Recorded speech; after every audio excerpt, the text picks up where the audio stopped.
under moonlit skies. Jake grips the wheel with capybara eyes. S15 sound like a battle cry. He drifts through life, no brakes, just try. Karoshi laugh like a demon song. More boost, more nods, what could go wrong? Paint can pop, a reckless toast. He sips, he screams, to capybara go. Sideways heart, drifting through the flame. Mako shark, spirit never tame. Turbo soul, paint in his veins. Jake's lost control, sideways to fame.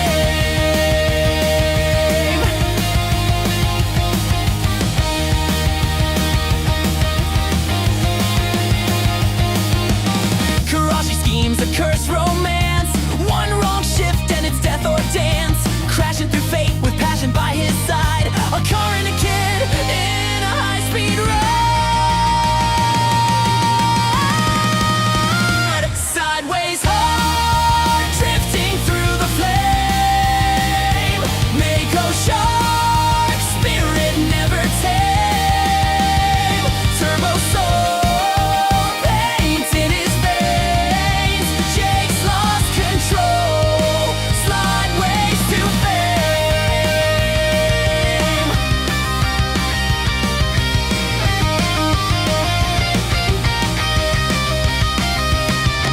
He modded the brakes with ramen cups. Says arrows for winners as the fender erupts.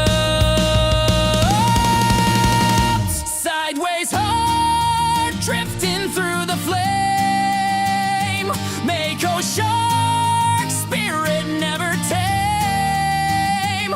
Turbo soul, paint in his veins. Jake's lost control, sideways to fame. Mako shark, spirit never tame. Turbo soul, paint in his veins. Jake's lost control, sideways to fame. Aside from our guest episodes, the Pile Up podcast is highly visual. Please do not watch and drive. Let's unite in the same love. Everybody knows black wheels are dumb. Shiny pants, shiny shoes, and some wheels. Playing games in the chat is so real. Rich rarely ever gets on. Surprised we even put him in their song. Real in the background making reels. All the Instagram nerds getting in their feels. Release us from this feeling. The chat is always screaming. Smash and star, smash and star. Welcome to the Pile Up Podcast. The podcast is the worst.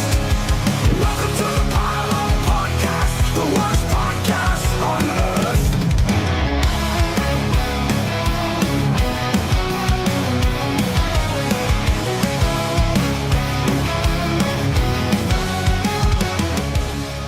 Do you need a really fucking sick livery for your drift car? Maybe you just want a bunch of stickers to throw at people. Hit up New School Vinyl for all of your adhesive bag laminated vinyl needs.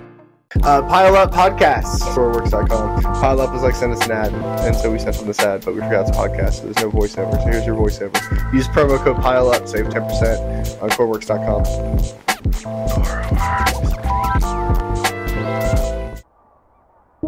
Have you been looking for a way to keep your hands looking cool at the track, or even at the shop while you're working on your car? Maybe you're just self-conscious because you have weird-looking hands. Whatever the reason, Limited Glove Company is here for you.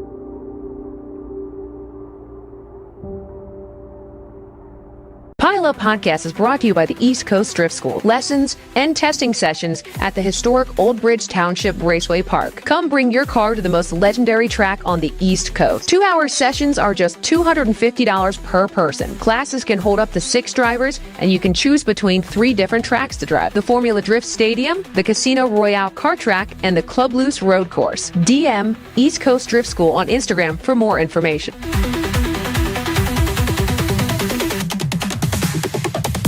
Style, grace, speed. This is Smile Death, a lifestyle brand focused on community. Not only do they offer dope apparel, slaps, and merchandise, they support the motorsports community with entertainment, events, and dreams. Smile Death is also the home for the drift team Car Shop Karoshi and home base of the Smile Network on YouTube, which brings you shows like the Pile Up Podcast. Smile Death will continue to support the drift community. Will you support us?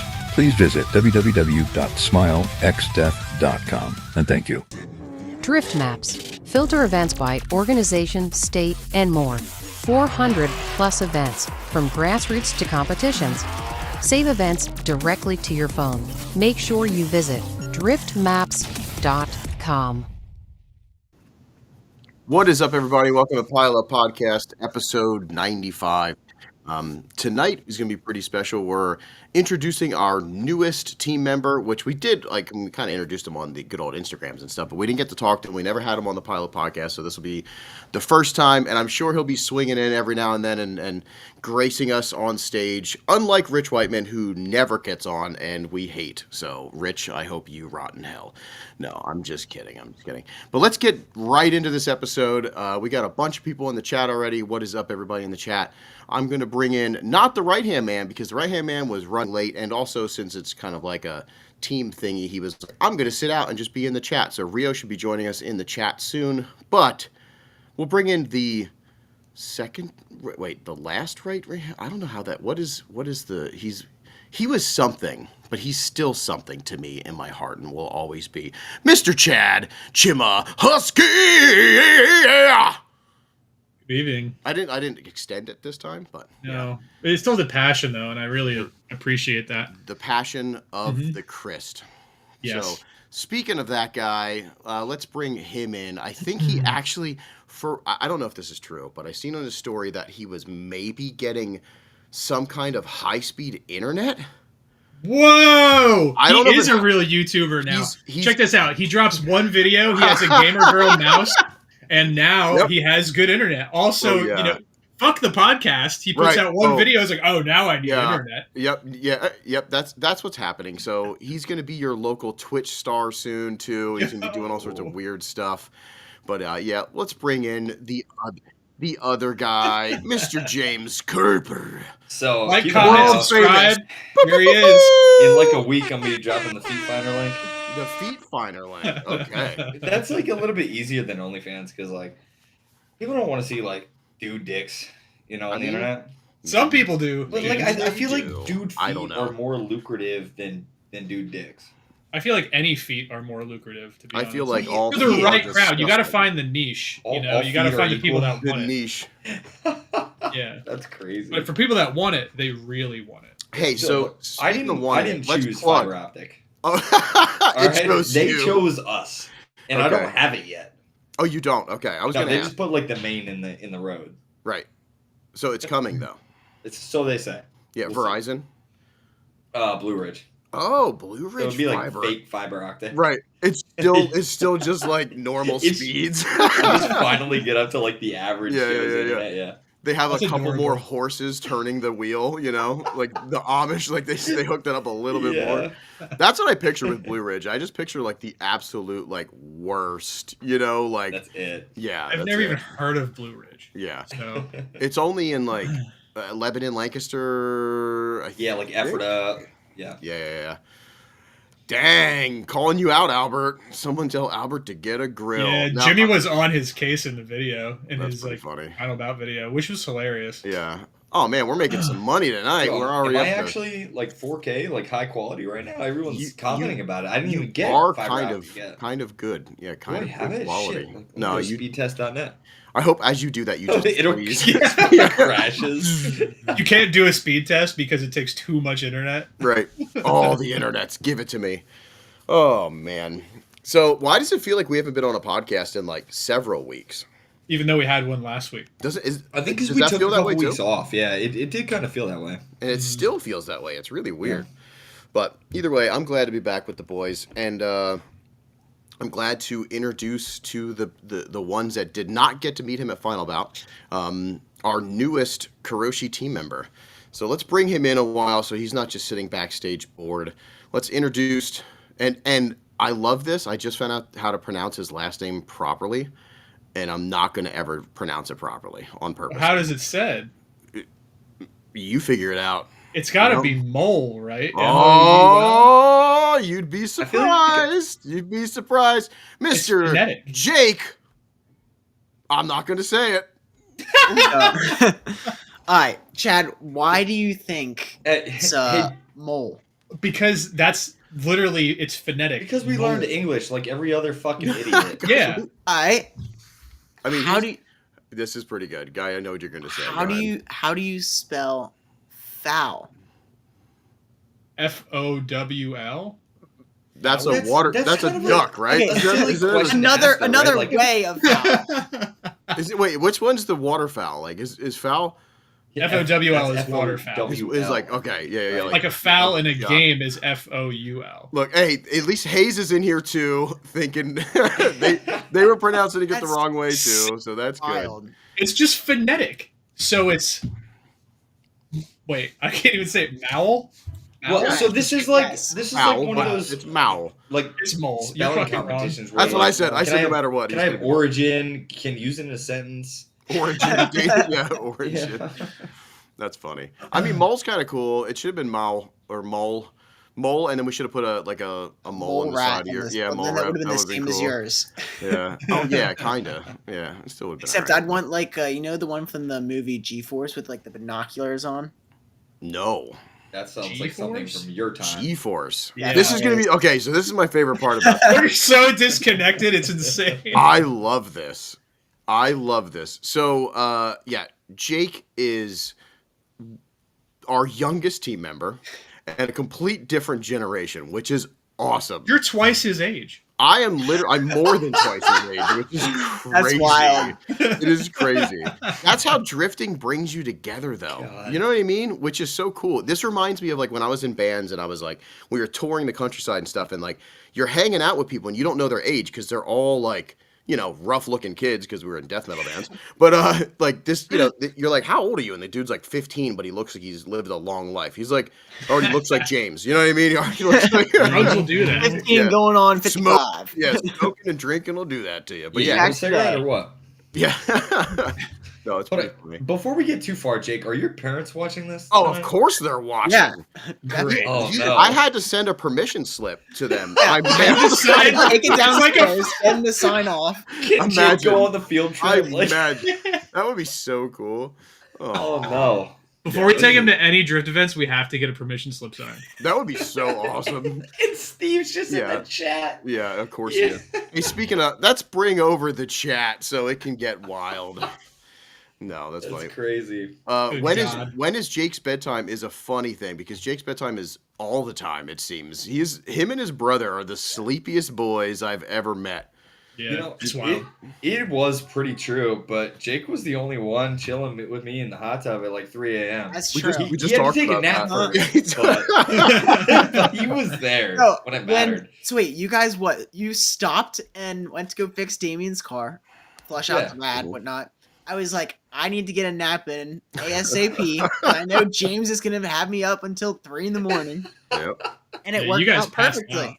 I was chilling. No, that was great. That's funny. Yeah, that's super funny. No, we were literally just talking about naps because I was saying how I can't really nap. And then he said, well, I was the only one hanging with James till 3 a.m. And I was like, that is true. My old ass went home, like back to the Airbnb. I was like, good night. Like I'm out. You did good. It's not like I couldn't hang till 3 a.m. I just opt not to because I like having energy to like drive my car the next day. Oh, I didn't have to do that. Well, yes, you didn't have to drive your car because it was broken. Yeah. Well, you had to drive it 2 laps to break it, but that's 4. Did you get 4? Oh, I thought it was like the first. So the reel that Rio made it seem like first lap broke bumper, second lap broke trans. No. It was I got 2 laps on the 19s. Okay. Ooh, my hot dogs are ready. Apple Man has a delivery. Nice. I got 2 laps on the 19s, and then I went back in. I was like, this is not working. The car does not like this. Mm-hmm. Thank you so much. I wonder why. Bye, Grayson. Bye, Grayson. The car did not like 19s, so I was like, okay, going back in, putting the 18s on. And then I don't know, driver error, smashed my bumper. And then 2 laps later, or 2 turns later, on lap number 4 was just SR20 transmission error. Yeah. How was the 19s different? Like, what did it feel like? Was it a massive difference, or was it just? It felt like it was back to like KA power with 18s and 235s and a 408. That's crazy. Like not geared well. They were so heavy. Mm-hmm. And like I've run the SR, like the current setup SR with that trans on the Viennas that are 19s, but I think they were also might have been a little bit of a smaller tire. Like I think these were a 235 19. Yeah, and on the Viennas, I think I have a 215. Okay. So it just did not like it. Just was bogged down like hell. Yeah. No, I was curious about that because like I didn't know if it would be just you could feel that heaviness, or if it was understeery because the tire was weird. You know what I mean? Was it? It just took a lot to get it going. Yeah. James, do you think running like 60-pound wheels each in the rear had anything to do with your transmission braking? That's honestly that's what I'm saying. Like it just. Oh yeah, that's true too. Like I think it was because I've had that trans in the car for the past 6 years. Part of that was NA. Your car has problems, but I didn't think it had trans problems. It hasn't, right? Yeah. Like I had another trans at the shop, and I just didn't bring it because I haven't had that problem for a long time. Mm-hmm. So maybe we don't run 19s anymore. Well, no, maybe we switch to an RB25 big box and we go back to 19s. There we go. I mean, I loved the 19s. I thought the 19s was the coolest look. It looked so gangster. Yeah. Tubby Timmy from Australia. What's up, dude? Oh, you sick cunt. I just watched Jake's parents are watching, Chad. Yeah, but it's Australia. It's fine. Australian. It makes sense. So, did you get a chance to meet, speaking of Final Bout, did you get the chance to meet Mez from Red?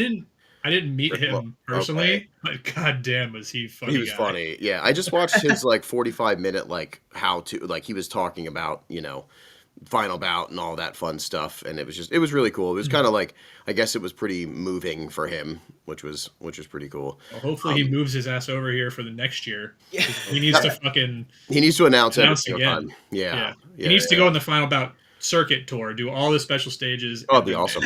Yeah. It's culturally appropriate. There we go. Perfect. Yep. There it is. Oh, we love it. We love it. Believe me. You got the C card. Yep. Yeah. The C card. That's fun. I'll take that. Yeah, but watching so I always forget that Australians are upside down. That too. They're basically in the upside down right now. Stranger Things is about Australia. But the amount of profanity that they use is insane. Like and I forget about it until I watch something. You know what I mean? So like Mez's pod was like F-bomb after F-bomb. And that's normal talk. He's a podcast? It's kind of like a video kind of style where he sits down and like bullshits, but he was very, very vulgar, and I thought it was just fucking hilarious. Yeah. So also, apologies to Jake's parents if you're watching this. You'll get to see. Haven't said horsecock once.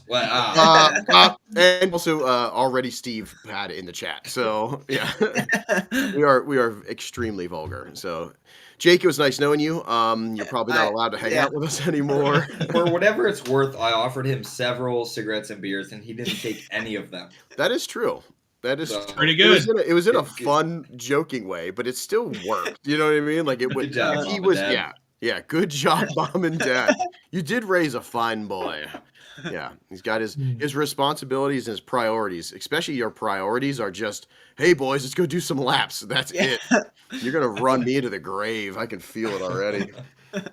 My hips already hurt. At least your tires are cheap. Yes, that is true. Yeah. Oh, that's what I was gonna say. That reminds me. So yeah, 19s and your trans explodes, and everybody's like, I say that I have a KA trans, and they're like 400 horsepower KA. That's a ticking time bomb. I'm like, no, it's been 3 years because of 15s. That's the difference. I definitely feel that that's probably why the trans ended up exploding. Yeah, I think it was like it was just the drive extra strain for 2 laps, and then it that's what I'm gonna say anyways. Because I've kicked the clutch on that wheel and tire setup. Yeah. Oh my God. Yeah, matter of fact, I'm going to bed. I wish it said grounded. It's like internet cuts off now. Yeah. Yeah, the parental controls are just like, that'd be awesome. His screen just goes black. That's funny. Actually, Jake, you're usually in. Yeah, look. I don't know what happened. He's gone forever. Rio, clip that. Yeah, Rio clip that. So, you're usually in bed by now anyway, aren't you? It depends. All right. So sometimes I'm working on my car until 10 o'clock, and I can stay awake. But if I come home from work, then it's like game over. Out cold. Oh, okay. Yeah. Well, you're like busting your ass doing stuff all day too, like sanding and all that prep work, and just I know how it is painting. Even just painting takes a lot out of you. Like it's crazy. So yeah, I could believe that. That's wild.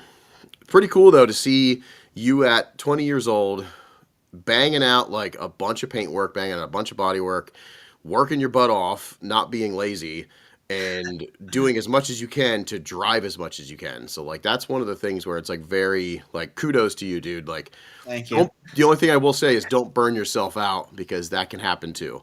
You know, just make sure you're picking the right stuff and the right people to like be around. You know what I mean? So basically, you need to get off the team. Yeah, you're definitely not around the right people. Yeah, not at all. Not at all. New friends, right? That's so funny. No, he's got a lot. His circle's pretty sweet because it's like he's got the Hayes boys. You know what I mean? He's got like our dumbasses and a bunch of his other. I want to see. Jeff wants to try out your 19s. He said, James. I see it. I'd love it up, I think we need to see that at Twin Drift. Do you imagine? I'll put the white scar back up on jack stands for Twin Drift. You can have it. There we go. It'd be pretty cool to see a Hayes car all like donked out. Well, it would look like a monster truck on his carbon 19s. Like it'd just be. Yeah, he'd have to slam it. Yeah. No, that's true. Oh shit. Well, anyway, 42 in the chat. Welcome everybody. Thanks for hanging out with us. We're gonna get down to some questions for Jake. So we wanna get to know you a little bit. It's kind of funny because I don't remember exactly where we met. RSD maybe. I think Mike introduced us. Probably. Yeah, Pergolini. So I think Mike introduced, and then in passing a few times at RSD. Then Final Bout, you were there when me and Rio were there last year. Yep. So I met this weird dude wearing some chrome pants. Yeah. Yep. That sucks. Yeah. Little did you know. He's even worse. He's the worst guy to meet anywhere. I don't know. You were pretty fun that event, though. You were. I'm a pretty fun guy. You know, honestly, when we don't have responsibilities, like we didn't have to do anything. Like I was. Yeah. I would love to get loaded at like Final Bout Maine. Like if I didn't have to drive all Saturday, oh man, I'd be on that mic talking shit to everybody. I should have done it. I was doing media stuff. Like I was having too much fun doing media, and having the freedom to go anywhere and shoot stuff was so cool. But Palmer was kind of like, "Did you want to?" And I was like, "No, I'm just gonna shoot." But yeah, it is fun. It is fun to get on the mic and talk some crap. But yeah, so you met us there too. Like we interacted there too. And then besides that, it was just little stuff. Then a little bit of internet.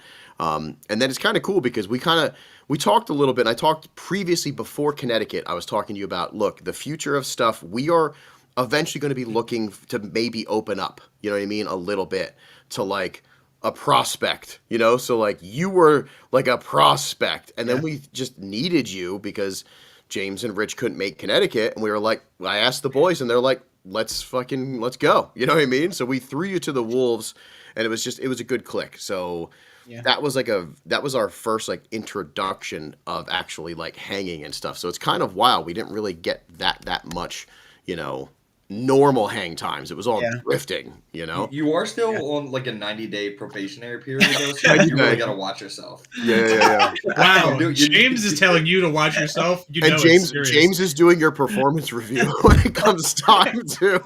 But James is also that somebody lowers your car before your 90 days. He's also in his probationary period too, so it's okay. You don't really have to worry about him. It's fine. Oh man, that's funny. Who was first anyway? Who was?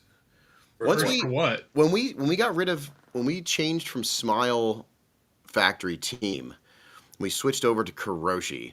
I think you guys all were at the same time. Yeah, it was a move over. It was let's the four of us kind of. Yeah, it sucks. I wish there was a hierarchy. For continuity's sake, I was before James. Oh, for continuity's sake, you didn't get invited to drive with us at the first final bout. So okay, all right. I don't want it. Nope. There's more than just that, but that's fine. That's brought it up. Brought it up. Hey, wait. So yeah, Chad, you were in Smile, like part of the Smile Factory stuff 1st, right? Mm-hmm. Yeah, that's what I thought. Who was the I should go back and like look at all the people because I don't even remember. Honestly, that's so many years ago. I don't even remember. It's crazy, but I don't like even count that because we did 2 events, 2 vibes as a Smile Factory unit. That's it. You know what I mean? So like that's nothing. What we've done with Karoshi has been leaps and bounds. The first year of Karoshi was more than Smile Factory did in the first like 2 months. It was crazy. Like, so it's pretty sweet. This changed a lot. But no, yeah, welcome. I think it's kind of neat. So now we get to sit down and get to know you. And Jake for right hand man already. Yeah, I agree. That's pretty funny. Yeah. Who's Car Shop Karoshi HR? I could only I guess Rich doesn't exist. Rich is the only one that has like the computer skills to be able to do that kind of stuff. You know what I mean? To write up that many like pink slips. Right. Yeah, like write-ups. Yeah. But no, I want to dive in. So first of all, I mean, shit, you only learned how to drive a little bit ago. So 4 years ago. Yeah, I got my permit last year, and then yeah, I wish you did. But no, were you driving cars before you got your like permit or license? That's a good question. Yeah. Yeah, legally? like no. I mean, some at like the shop, you know, like moving cars around, but that's not like on the road. And then obviously some, yeah. Mm-hmm. Have you been around cars pretty much like your whole life? Yeah. Yeah. Is it from just because the business? Yeah, that's super cool. And what like, so you know, you have the paint and body shop is the family's like legacy, right? So you're like you're born and you're brought up around that. So you're seeing all sorts of different stuff come in there probably, right? From modified stuff to a lot of crap. Mainly it's just crash fixes and color changes. Yeah. But what was like the initial like spike and where did you feel or like attach yourself to drifting? Where did that come from? To drifting or cars? Drifting in general. Cars, it seems like it's just going to be you're around it. It happens. Drifting was probably, I think I told you this story. I had a G35. Chad, I know this story. I had this G35, which was a beautiful car, and on the highway, hydroplaned, and rolled it. Yeah. Oh, okay. I didn't know this. You're leaving out of the story, though, aren't you? Like, it was on the way home from buying it. Buying it. Oh, correct. My God. No way. This was, okay. When did you guys hear this story? So, this was like a 2 a.m. hot tub story. Oh, you were already sleeping. Funny. Yeah, I was sleeping at 10 You could have been team bonding, but instead you decided to go to sleep. Hey, I'm the dad that has to wake up and make sure you boys stay in check. So fair enough. Sorry, Dad. Sorry, Dad. Yeah, so I had a Acura RSX was my first car. And then I had, I'm trying to think, I had too many cars for how short I've been driving. A GTI, Mark IV GTI, just shot flames, 2-step tune, you know, every single GTI. Oh, jeez. And this is at like where, like 16, 17? Yeah, probably 16. Okay. I think so. The GTI was before I ever had my license. Oh, okay. Or sorry, wait, no, the RSX was. Yeah. So it was literally just driving around my permit, or before my permit. Like I couldn't even drive the thing, and it was just like working on it at the shop. I painted it. It was like a green. I don't remember the exact paint code. It was a green from an Alfa Romeo. Okay. Yep. So I didn't like that because it was automatic. Okay. So I traded that for the GTI, which was manual. Painted that, body work. I did all the shaving, got rid of the side moldings, deleted the emblems, front and rear. I gotta get. Can I put pictures of these up? You probably can if you have it prepped. Yeah. But can we do that for real, dude? He would have to share and stuff, have I would an put album. So many pictures up. Yeah, I would not accept them to come up. Ange is definitely watching you just glizzy gone. That's crazy. So like, how many are you up to? Yeah. That's his last bite of number 3 right now. Listen to the chat. Focus, James.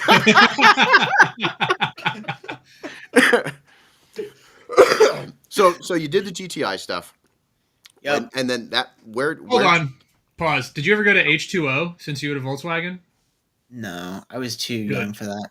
Good. Yeah. By your time, it sucked. So. Yeah, by his time there was 75 bananas blocking traffic. Yeah. 1,000 police officers. Yeah. I did go to Gatlinburg. Okay. That was 2 or 3 years ago. No, I guess Gatlinburg coming up is the same time as SmileX. Yeah. Mm-hmm. Same weekend. I got to get your brother's wheels done. Actually, I got to text him back. Hey, did you start yet? I just picked him up from the stripper today. Nice. What's her name? Finally finished them. Giselle. Candy. She just finished squirting all. All right, I'm sorry. Jesus. Yo, so I think I get it from my dad. His bedtime was 4 hours ago. Wow. He's still up. No way. Well, that's because he's got to make sure. Yeah. You know, he's got to watch. You gotta see if he's got to bust in Jake's room and be like, "Get off the computer. These guys are not a good fit." Yeah, that's funny. What so you went from, and this is like early on, so you're young still, having all these cars moving up, and you don't, there's no drifting yet in your life. No. Well, do you know about it? Because like 4 years ago, drifting was not popular, but like, see, it's so funny because like for us coming up drifting, we've watched the evolution of it happen, like where it's getting more popular. Now it's like you go on TikTok, you go on Instagram, even if you're just a stance kid or whatever, you're going to see drifting everywhere. So like for you getting into it, it had to be kind of wild because like that was going to be on the internet already everywhere. Yeah, I went to, I don't know if it was my first event, this was just like spectating too. It was probably the same time as I was going through the other cars. So I kind of got like into viewing it.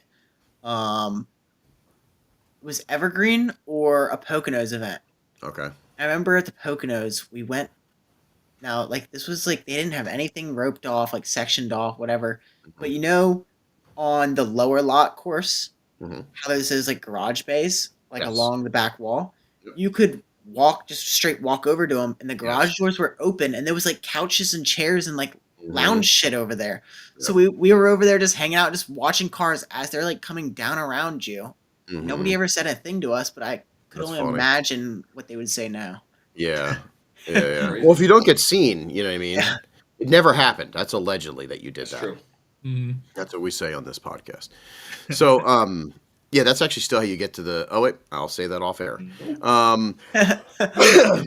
But okay, so you went to spectate before you even drifted, before you even thought about drifting. You did see it in person too. Okay, so that's pretty cool. And now, did that inspire you? Were you like, "Oh, this is sick"? Yeah, I think that's what made me want the G35. Okay. So I found this G35 for sale on Marketplace. I ended up selling the GTI. Sold. I probably had another car in between. I don't know. Too many cars. Sold the GTI and went and bought this G35. So this was my first ever rear-wheel drive car. And on the way home, it was like the worst rain ever, like by far to this day that I've ever been in, driven in. It was definitely like a hurricane, tornado, something type of deal. And hydroplaned. Highway? Highway. Turnpike. It was probably honestly right by you. I gotta figure out where it was. I remember that. I was driving along. I was there right behind E35, and I was like, "You fucking idiot!" No. So crash it. It was me and my. Did you hit the barrier? You said did it actually roll? Like it flipped? To the right side, like so where the grass was. Okay. Like in that ditch. Trying to think. My brother was in the car with me, and Dad came with us to go buy the car, and he was in front of us, so he didn't see any of this happen. Oh, yeah. So we crashed, whatever, and we're sitting on the side of the road. We landed like still like wheels down, and the semi truck that was behind us pulled over. And he came rushing up, whatever. He was like, "You guys okay?" Like the front's smoking, completely smashed up, whatever. Jeez. And he said, "Man, I saw you guys roll like 4 times. Oh my god! But I don't understand that at all because so it's only like I wouldn't say minor, but like the top of like the driver's side, like right here, like the pillar and windshield was all smashed in. Okay. But, like passenger side isn't touched at all. So, it So must have been like the I don't physics are know. pretty wild. I've watched several cars roll.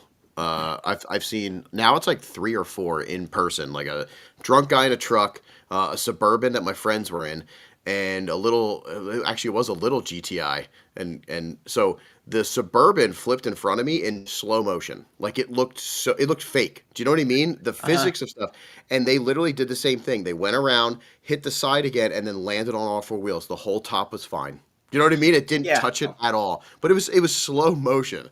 But I've seen the little car flipped in front of me a lot of times, and still, I mean, it got really really messed up. But they said the same thing. They were just kind of like, oh wow, we flipped, and it's like, yeah, you flipped like 5 times. You know what I mean? But you don't. It's so fast, it just happens.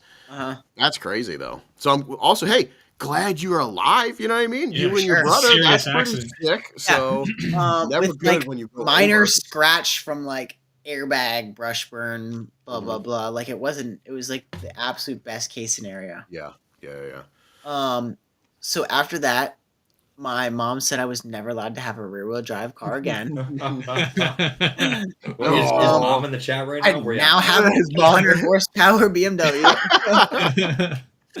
No, I think that really sparked my all I wanted. Like, you know, like when you're little, well, you know, little kids, when you tell them not to do something, that's all they want to do. That was basically me, but with like drifting. When I was told I wasn't allowed to spin the rear wheels and go sideways. You know, it's surprising that it didn't like scare you off, because that could happen too. You know what I mean? That could happen. You could be like, whoa, like this is some serious crap. Because in a front wheel drive car, you're just that understeer, like whoa, but like rear wheel drive, if you're not used to it, it just zips right out from you. So that's wild. So the G35 was a complete write off then? Should have been, 100%. But with Mako, there you go. We had the frame machine. Yanked the frame around a little bit. You got a frame machine?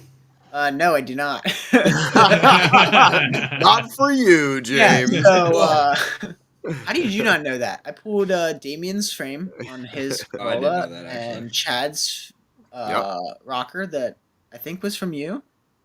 Because that was from me too. That was me and it was caused by somebody. Caused by somebody spinning in front of me. Oh, that's funny. We won't name names.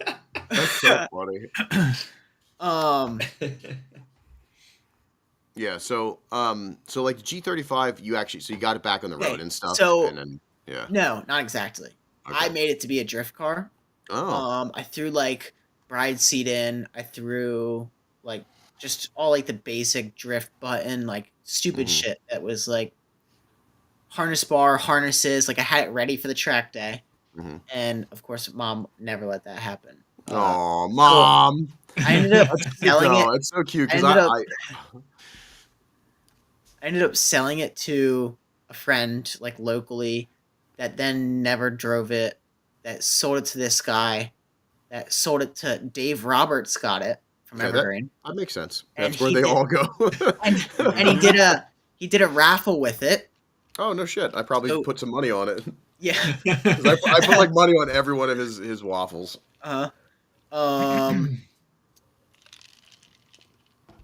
So the dude that won it from the raffle brought it to Evergreen, and it was never. So I had it for a while, and it was sitting under like a tarp under a tree. Then it was in the shop, so it had like moss on it, like stained. I ended up actually spraying it pink. Okay. I don't remember. It was primer, which would be gray, and then it was like threw some red in it, and it turned pink. It wasn't intentional. Oh, gotcha. But it was literally still had the same dust, mud, moss, dirt that was on it from when I owned it, and it went through like 4 people. I saw it at Evergreen, and I was like, no shot. Like that is wild. Yeah. Well, this is after I already got into drifting, so like down the road, I already had my own car and stuff. But then that dude sold it to somebody else. That somebody else not crashed it, spun whatever drifting, into another one of my cars that I had and sold to somebody else. Oh, no way. So it was pretty That's crazy. cool.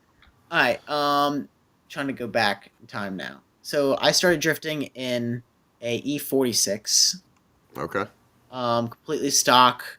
I bought for like $1,500, like $2,000 maybe, and I guess it was like lowered coilovers, but besides that, it was completely stock. Mm-hmm. And it just needed subframe bushings because the bushings go bad on them. Mm-hmm. No, it was actually like rusted the whole way around the mount that goes to the subframe. Yeah, so like the whole subframe was like teeter-tottering. Jeez. It was terrible. So ended up like it rusted the whole way around, but the mount was still sitting there just bouncing. Mm-hmm. So I was able to like get the reinforcement plates and like put them in and weld them up. So made do. It worked great for the year that I drove it. Never had a problem. How old were you then? When did you start? That would have been 2022, maybe 3. Okay. 2. So you would have been math. Age, is that what you're looking for? 6. Yeah. 6.5. You were 6.5. Okay, cool. Yeah. Drifted that. First ever event was at Evergreen. Okay. Sim helped a lot. Yeah. How was your? So you simmed before your first drift event? How long? Okay, you did a lot. And how was your first event? Cakewalk. Really? like hop in the car and I knew exactly what to do, when to clutch kick, pull the hydro. So I know so many people that say like don't start with a hydro and learn the car, blah blah blah. I started with like full angle kit. I had a CNC 71. Love that kit by far. Only one I haven't had problems with. And hydro, chase base, hydro. Like I threw everything at that everybody said not to do. Right. And I got in it and drove it perfectly. But it was like the sim setup. So like the sim cars, there's never you're not getting a sim car that like you pull the e-brake and it's like, imagine we should make a sim pack that's a really real sim pack. Real, yeah, exactly. Where like you don't know if the e-brake's gonna work half the time. Yeah, it just randomly that'd be sick actually, because that would train you. That would train you really well. Understeer randomly, you know what I mean? Like all that weird shit. That'd be funny. So I was curious because it seems like honestly anybody that gets into this starting like simming heavy jumps in a car that's like set up, especially one that like they always have like this went from a sim drifter to a pro car instantly shreds. It's like no fucking shit. It's the same feel. They have everything at their disposal. We usually just suggest somebody first starting out that you're simming and you're getting all the stuff, but it's better to go like with a low powered car. That's the most important part. Like build up the speed confidence and the, all of the other stuff that comes with learning, how to properly have etiquette at a drift track, stuff like that, Yeah. But that's cool. The only thing I could say was playing sim, you're always used to having those high powered cars that light them up easily. That was the only thing that I was kind of scared of at first, was like abusing that clutch and like a stock power. Yeah. And at the time I was like throwing on Kendas on it because like, oh, these Kendas are so great, they last forever. So I'd throw Kendas on it and I had them 60 psi or something, 18s, and abuse that clutch for sure. But besides that, it was a cakewalk. Like jump in, I could link the full course. It was like my second run. Like I think I just skipped initiation on like my first run, and then after that I was like, oh, this is easy. So I initiated and linked full course like first run. Yeah, sim gives such confidence. Jake was that dude getting doors by lunch. Yeah. like first day doors by lunchtime. Yep. Yeah. Let me tell you something. And from experience, because I've been doing this since 2004, it took me, oh my God. Okay, when sim started to become a real thing was the only time I was able to actually pick up drifting. Like before that, I was just struggling, trying to make, you know what I mean? Trying to make turns, trying to make like something work, trying to link something. I would get like, and then I'm talking years of doing this. Chad knows because it was like years of me drifting and going to the oval, going to Summit Point, and like you'd come back with these little wins. Then you get this stupid fucking computer game, and you sit down over the winter, and the next year you're like ready to door somebody. It's such a game changer. And again, case is in the pudding right there. Like you get in and you're instantly, you're already doing the damn thing. Chad did the same thing. It helped me too. I learned how to drift in a day. I wasn't fucking linking the track on my second lap in my shitty E36, but I did first. Yeah. Real you didn't want to know shitty. him back then. So he possessed you to 36 to a NA Miata. So the only reason I got in the Miata is because I was really tired of the E36, and one of our mutual friends, Ryan Manuel, was selling his Miata that was already set up for drifting. It had knuckles on it, had a hydro, and everything like that. So I was like, okay, this is kind of a lateral move, but in a cooler car, because a Miata is way cooler than an E36. I don't care what anybody says. So I just had that for, I drifted that for 5 years, maybe, something like that. I don't know, because I was trying to think about this the other day, how long I've actually been drifting. I think it's like 7 or 8 years now. And I was flying. Yeah, for a good chunk of that, I was in a Miata. But yeah, it was just because it was available at the time, and he gave me a good deal on it, and he was a homie. That's the only reason I got that car. Yeah. I like the Miata. Yeah, it's just wild. Sim. I honestly wish I had. And the crazy thing is, there was Sim back when I was doing this other stuff. It was just like the game called Live for Speed. And the wheel set, all the choices were like really bad. Like everything wasn't really, really good, but it still would have given me that like extra confidence. Like you guys now coming up with the sim world can come out with the confidence instantly, because you know about understeer, you know about oversteer, you know what to do when it does that. You're not feeling that for the first time. I couldn't imagine just doing it any other way now. Like if somebody wants to get in drifting, it's like start sim. And then we have people like James, who's just resistant to it. And he hates us. He hates us. He played with us one time. Yeah. One fucking time when our car pack came out, and all he was doing was like just driving around and talking shit. Yeah. This sucks. Like, not even a chance. He was pretty quiet. He didn't say much. I just saw him off in the distance. Well, it's like, I don't have too much to say when, like, it's just me spinning out and everybody else having a good time. You were like, it's kind of like real life. Like, it's like, I got to put the time into, like, learning it by myself. But then I'm like, I don't want to learn a game by myself. Like, I need... Oh, no, I sold my wheel. Did you actually I gave my wheel to Jeff. Look at that. I think I have an extra one too. I gave my wheel to Jeff. I still have my pedal shifter and like VR shit. Mm-hmm. You got rid of VR too? No, I have the VR still. Okay, good. But it's just like, I need someone who like also doesn't know how to play, that can just be really shitty at it at the same time. You need to always play with somebody that's better. So this is what but only one person that's better. When every time I would play with someone that's better than me, there's a group of people. I'm like, this is not doing it for me. Yeah. No, I could see that. Yeah, because you're just stressed because everybody else is out. Like, they're just tandeming, having fun and whatever. So I did that with Jimmy. Me and Jimmy Oakes sat for like a week and a half straight. Him just coming into a private server. He sucked so bad. And then out of nowhere, you just pick it up, you pick it up, you pick it up. And then all of a sudden he's just dooring me. And like, it's just like real drifting. You know what I mean? It just snaps. So looks like we're going to get you another wheel. And then we're going to play this winter. James is simming with us this winter. I'm simming this weekend, this entire weekend. I'm skipping the wedding. I'm not doing a private day.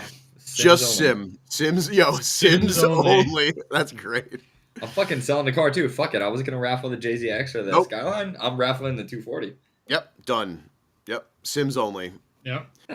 I love that for you. James is our the Karoshi Sim E-League. Karoshi E-League now. That's right. Yeah, that's pretty funny. So this winter, and I will say it, I know there's a lot of people in the chat that have been bugging too about us getting Discord stuff going on and us getting like some Sim stuff going on.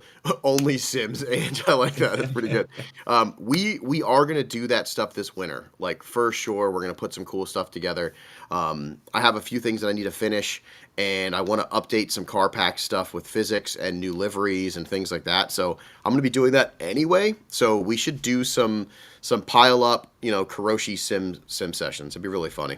Mm-hmm. I think it'd be great. We got to get everybody.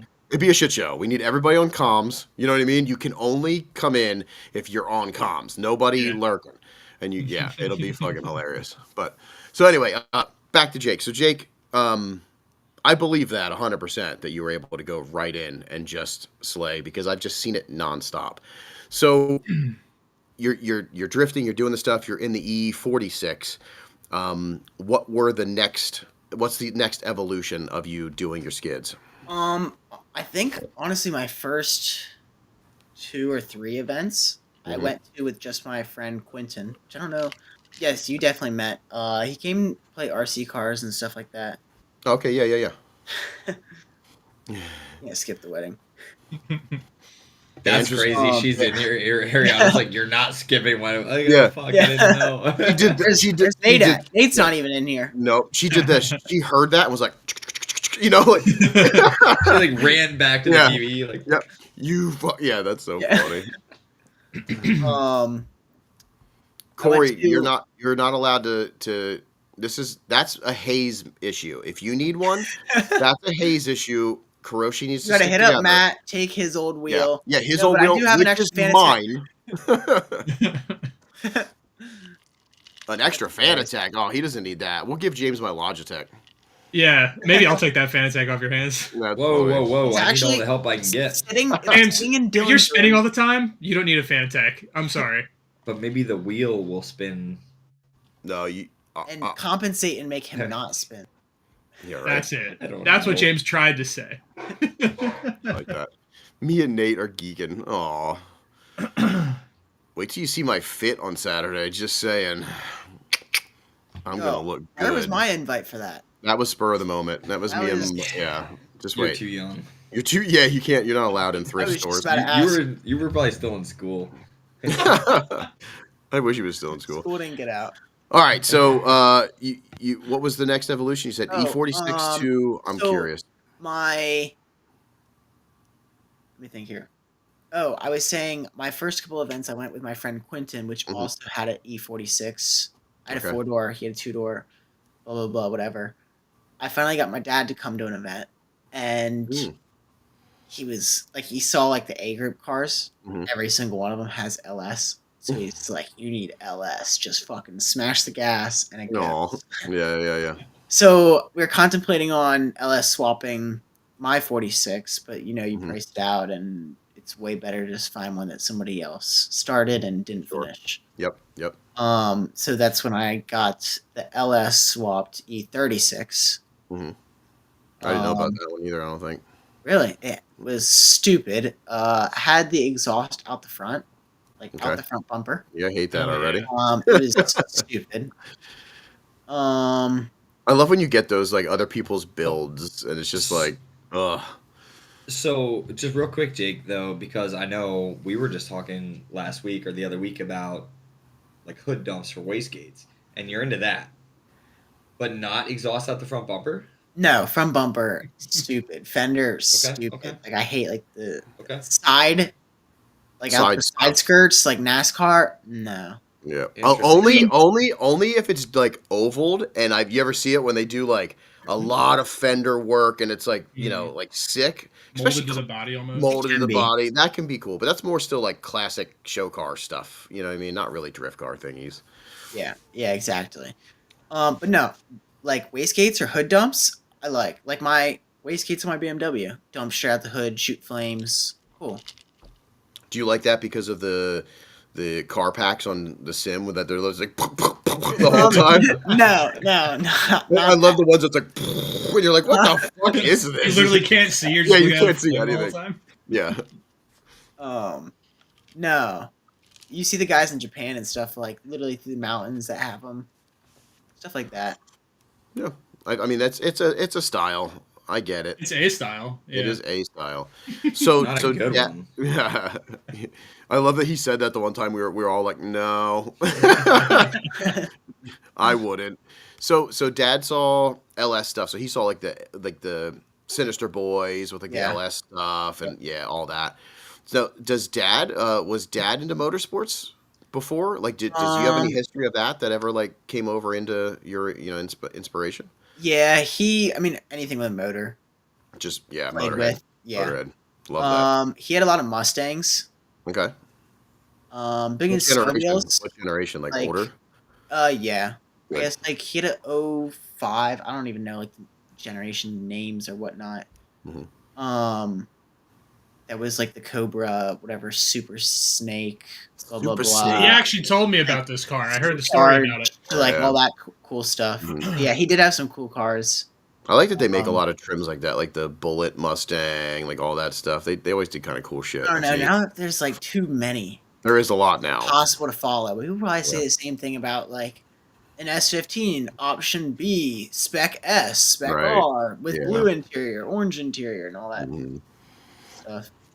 No, that's cool. So you got like inspiration too from the family stuff, which is neat. Yeah. But yeah, so then you guys found that what you said was an E36, because I thought you would have went from, because this is a short time span, 16 to 20 is pretty short.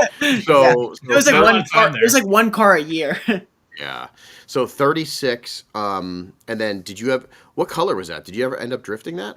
Yeah, I did. Wait. Yeah. Did it have 2 exits on either side? Yep. We fucking roasted that car on here. Did we actually? Yes. So I think you roasted it before I owned it. Owned it? That's so funny. That was not that long ago. Wait, it was okay. Oh, so probably a year ago, maybe, or something like that. Yeah. Oh, yeah. That's pretty wild.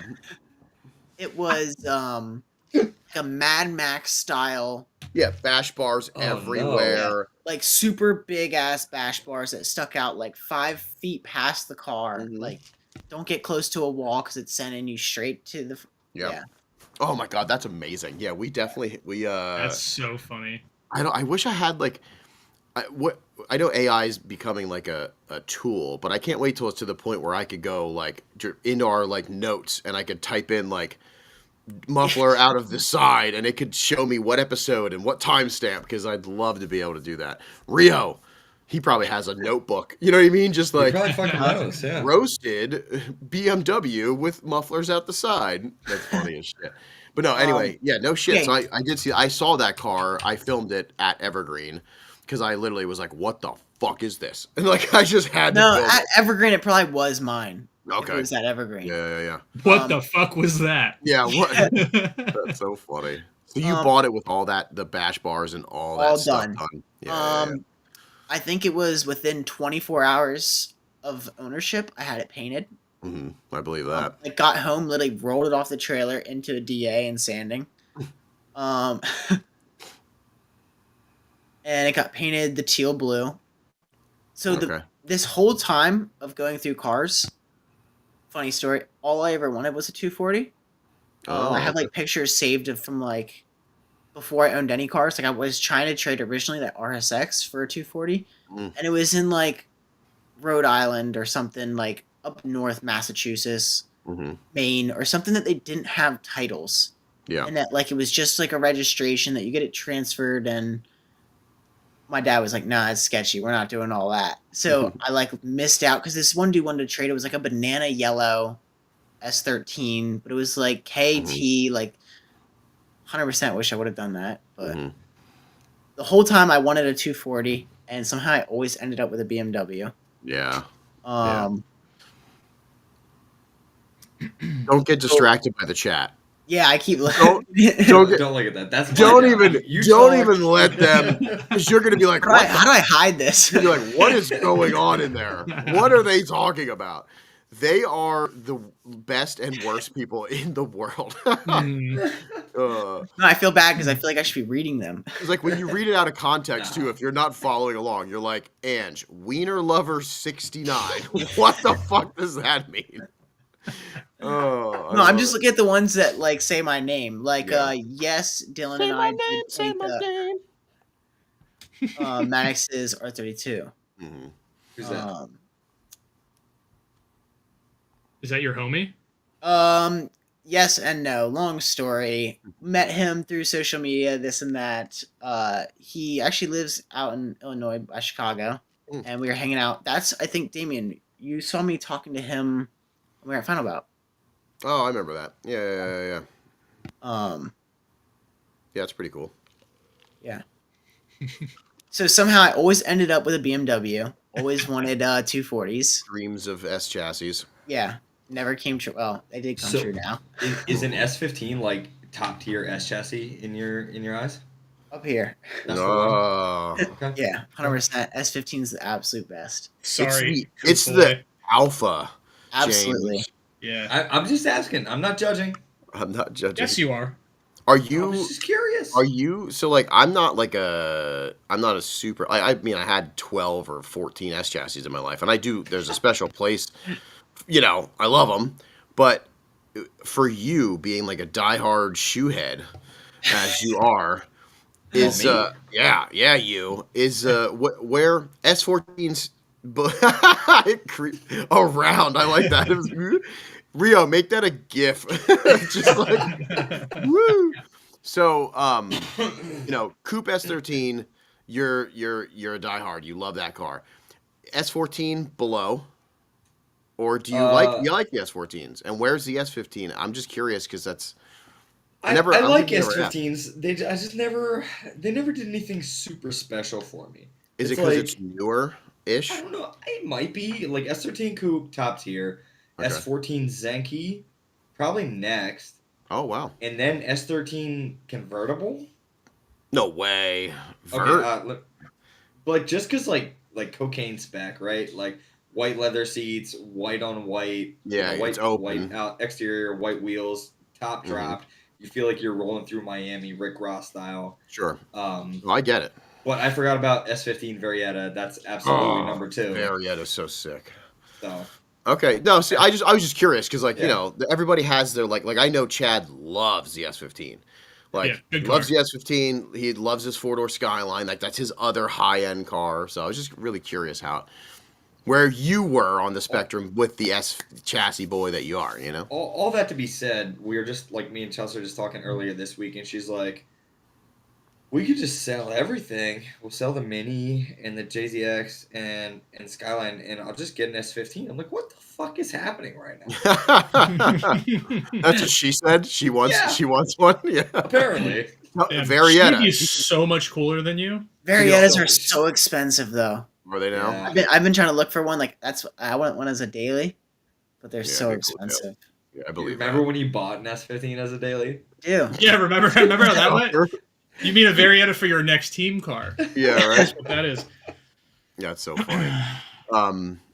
So anyway, I want to get through it. E36 LS. You're drifting that. How long did you drift that? And then what's the next chassis then? This is a lot of cars in 4 years, my guy. You're worse than me. I then got my E82. Also, dream car is the S15. That's the car that you really wanted? Yeah. Oh, nice. Yeah. All right. We're sorry. Well, I mean, I knew I was gonna drift it. You kind of had that when you first showed it to me at the shop.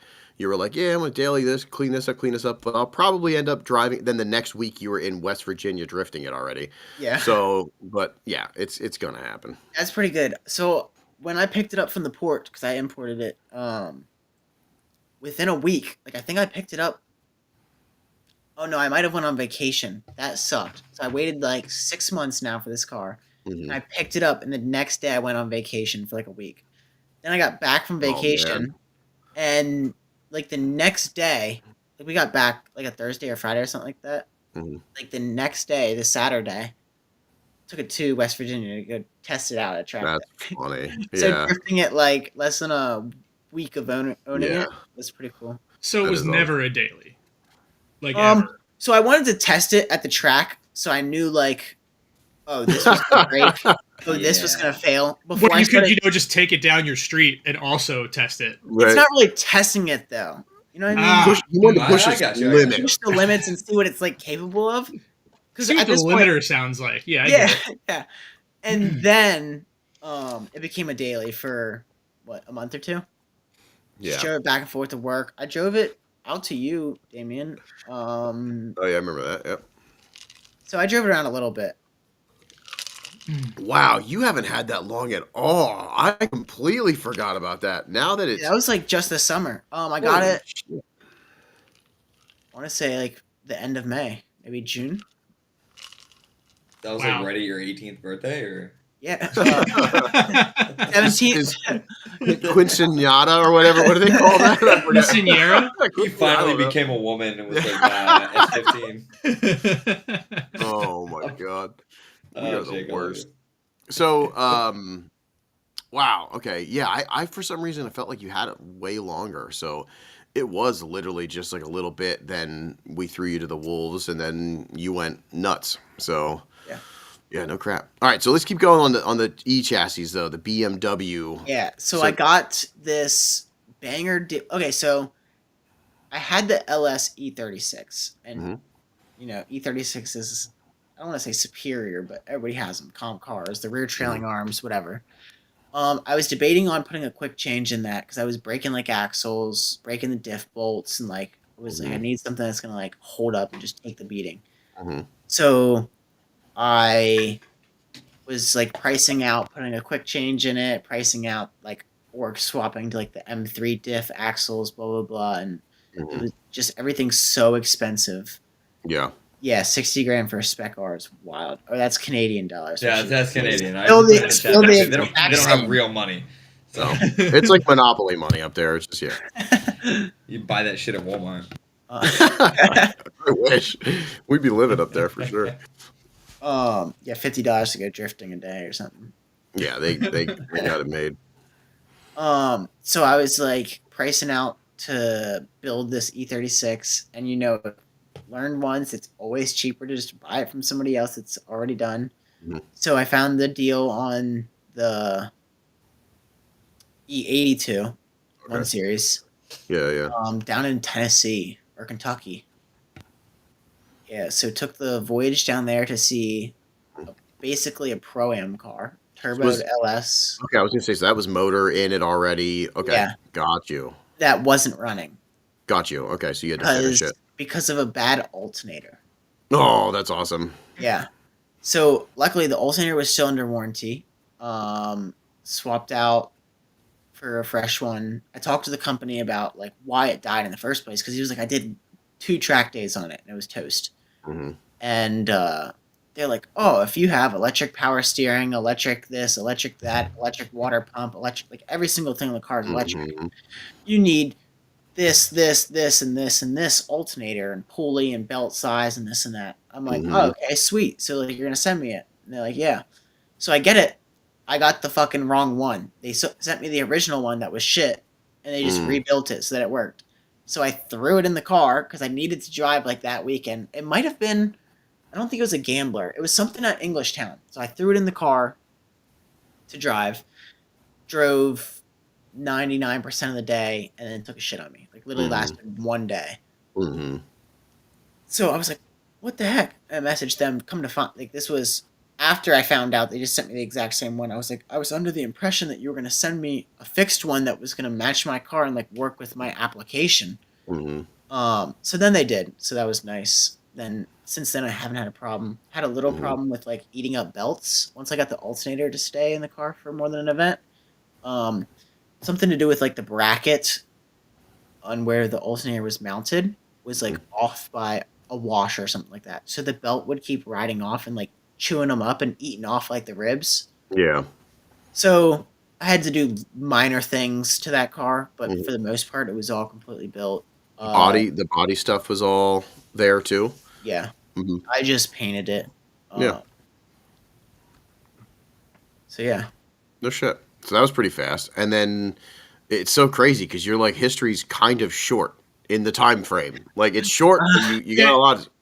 Everybody we interview on here is like our age, so we have like a whole decades worth of shit to talk about. You have slammed decades worth of things into like 4 years, which is crazy.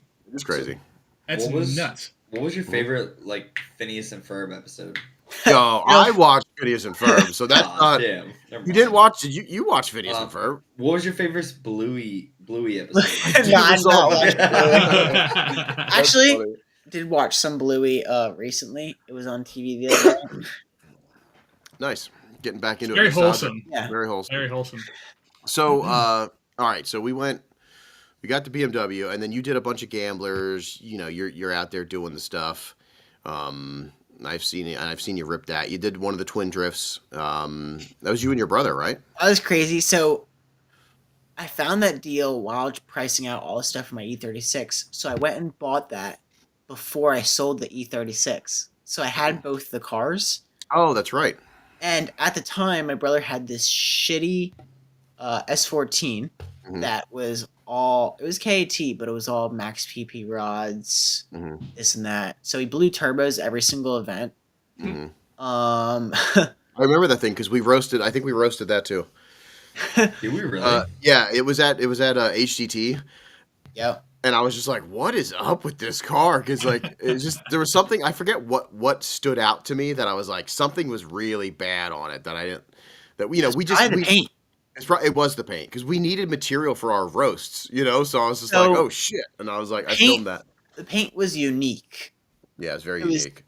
It was like a goldish, like it was weird. Yeah, it was like a goldish copper orange. Yep. But it was the cartoon work, like where it has all of like the little drawings / Yes, that's right. That's why I remember it. I'll have it to was find a picture of it. That anime cartoony stuff. And you know how much I love that. So yeah. Oh yeah, man, I wish we were cataloged. That'd be so sick to be cataloged to be able to go back, But either way, no. So I remember that because I remember somebody saying that it was you and your brother in your other car. Yeah. And I was like, well, hopefully they don't crash. That's all I remember because that would suck. Yeah. So Dylan was driving my E36 and I drove my E82. So that was pretty cool. You guys did good actually for that. I remember that. That was like you were throwing down. So like the very first lap, maybe it was like the second, he bent a tie rod and it was like completely crooked, and Matt was like, go do another run, like I'll watch the wheel. And you could like see the wheel, like when he starts to turn, it just like pulled it over. So we didn't like, I know that feeling. I didn't have any spare parts for it. Oh shit. So Corey had at home, because he lives right by us, spare tie rods. So I think it was Dylan's girlfriend ended up going to Corey's, grabbing tie rods and bringing them up to the Poconos. So he had a broken car all of practice. We had no practice. Why is this the story of our lives? It was the same thing at Lock City for night stage. Oh, no practice? Yeah. Heaters. Here's the thing. So our motto is heaters only. So it doesn't matter. It doesn't matter. We don't need practice. We don't need practice. Come on. Did you see us drive a final bout? We don't need no fucking practice. Yeah, Damien didn't get no practice. Yeah. For like a year and a half. Like 2 years, no practice. That's what it felt like. Yeah. Oh I my don't know God. how you do that. You didn't, Jake. Yeah. Did you watch? Yeah. You did. Yeah. That's No, so I meant funny. like went driving or went Not out driving. driving for a year. Couldn't imagine. Oh yeah. Yeah, it sucked. It sucked. Listen, when you get to be our age, you'll understand.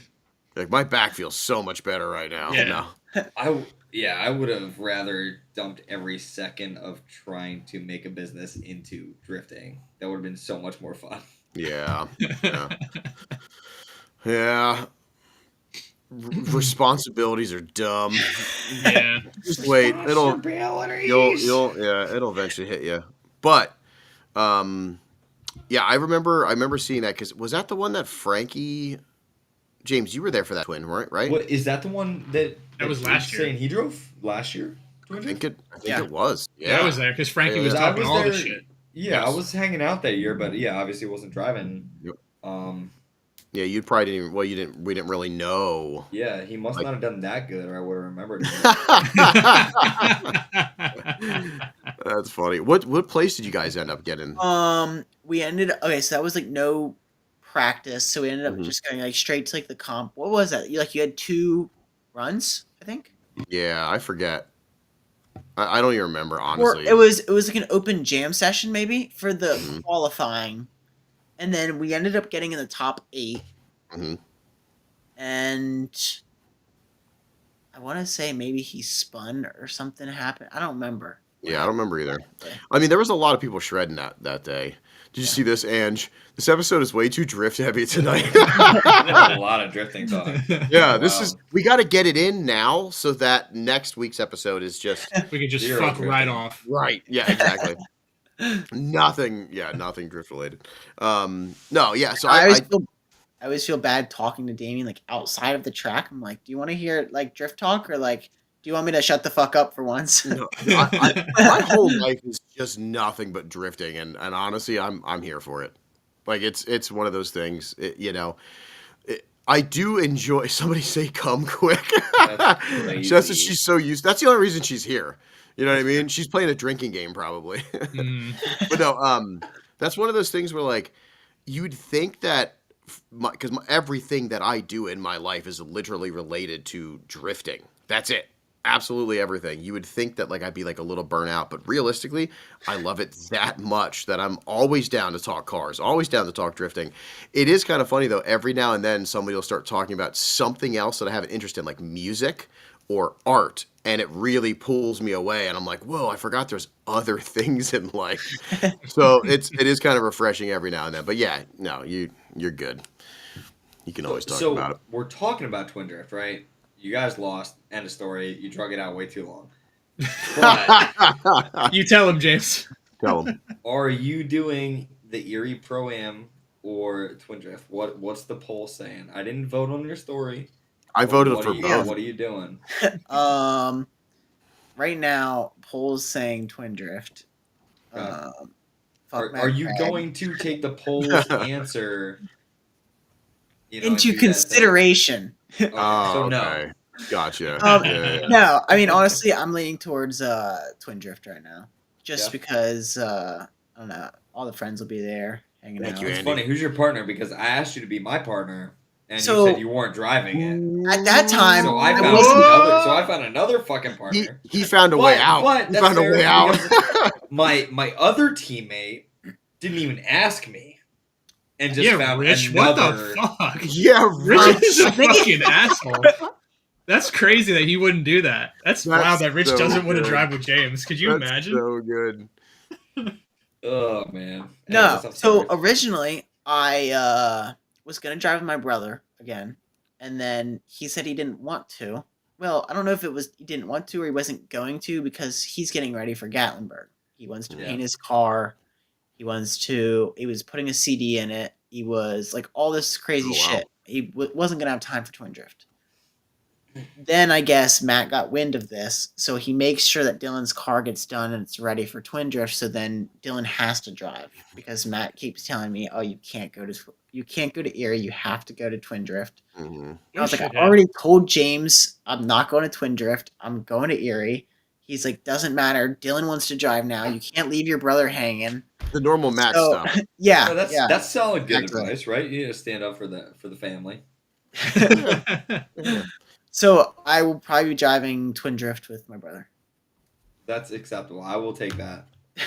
This is like a Love Island drift episode. So am I actually getting? Can we vote James off the island? Vote him off.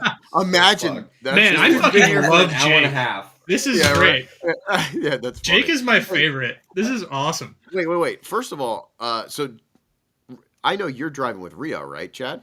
Are you that's the plan. I don't know how Rio's car going. But yeah, as long as Rio's good, as long as Rio's good, Rio has two cars. Oh, but he stole the subframe. Speaking of one's on jack stands in the garage. Yeah. James, who are you driving with? Surprise, can't tell you. Skylar? It's Skylar. It's No, Skylar. he's not driving this year. I was gonna say if he He's going to Japan. He's taking the year off. If he showed up for Twin Drift and not SXD, I'd be really angry. Although he's still coming to SXD, which is hilarious. Yeah. Just bring your car, my guy. But anyway, it's that easy, you know? Okay, so no, that makes sense. So you're gonna be driving with the brother. I like to see you guys. I think it's just so cool because I don't have any siblings. So if I had a brother and they were doing stuff, it's like a Final Bout with that dad and the son. That was so cool to see. I forget what team they were called. That was Kagami Car Shop because everybody's like they're like, oh, you guys gotta fight them. You know what I mean? Yep. Oh, they have a dad and son as well. The Corvette is the dad, Oh. and then the Oh, painted okay. S13, the crazy painted. I think it has like a CA in it too. I think. Yeah, it does. Which is wild. Yeah, it's like a 300 Gotcha. horsepower CA or something. But those I two. thought you met at Twin Drift last year. Oh no, well, that's Reese and his his dad. dad. Yeah, the Conklins. Yeah. Because which was also a Corvette. And a Yeah, that BMW. is true. That is true. That's yeah. why I was like, oh yeah, Reese, and then you said car shop, and I was like, wait, Yeah, no, what? at Final Bout. Yeah. It's just I just think it's so cool to see that, like family, because it's just, I'd be like my mom drifting with me, which would be crazy. You know what I mean? Yeah, that's wild. So it's super cool. Yeah, we're gonna have to fight. We're gonna have to fight them. We'll win. I'm not worried about it. Yeah, it's true. Easy money. Yeah. Easy dubs. Easy dubs. So S15. So you get the S15. We ruined you for that. Yep. You joined the team. Yep. What other stuff makes up Jake? So we don't know. Like I got a chance. I got the privilege to put your hood together. So I asked about some of your childhood stuff, and it was just really fun to like mess around with that. But what don't we know about you? Like what defined you in high school?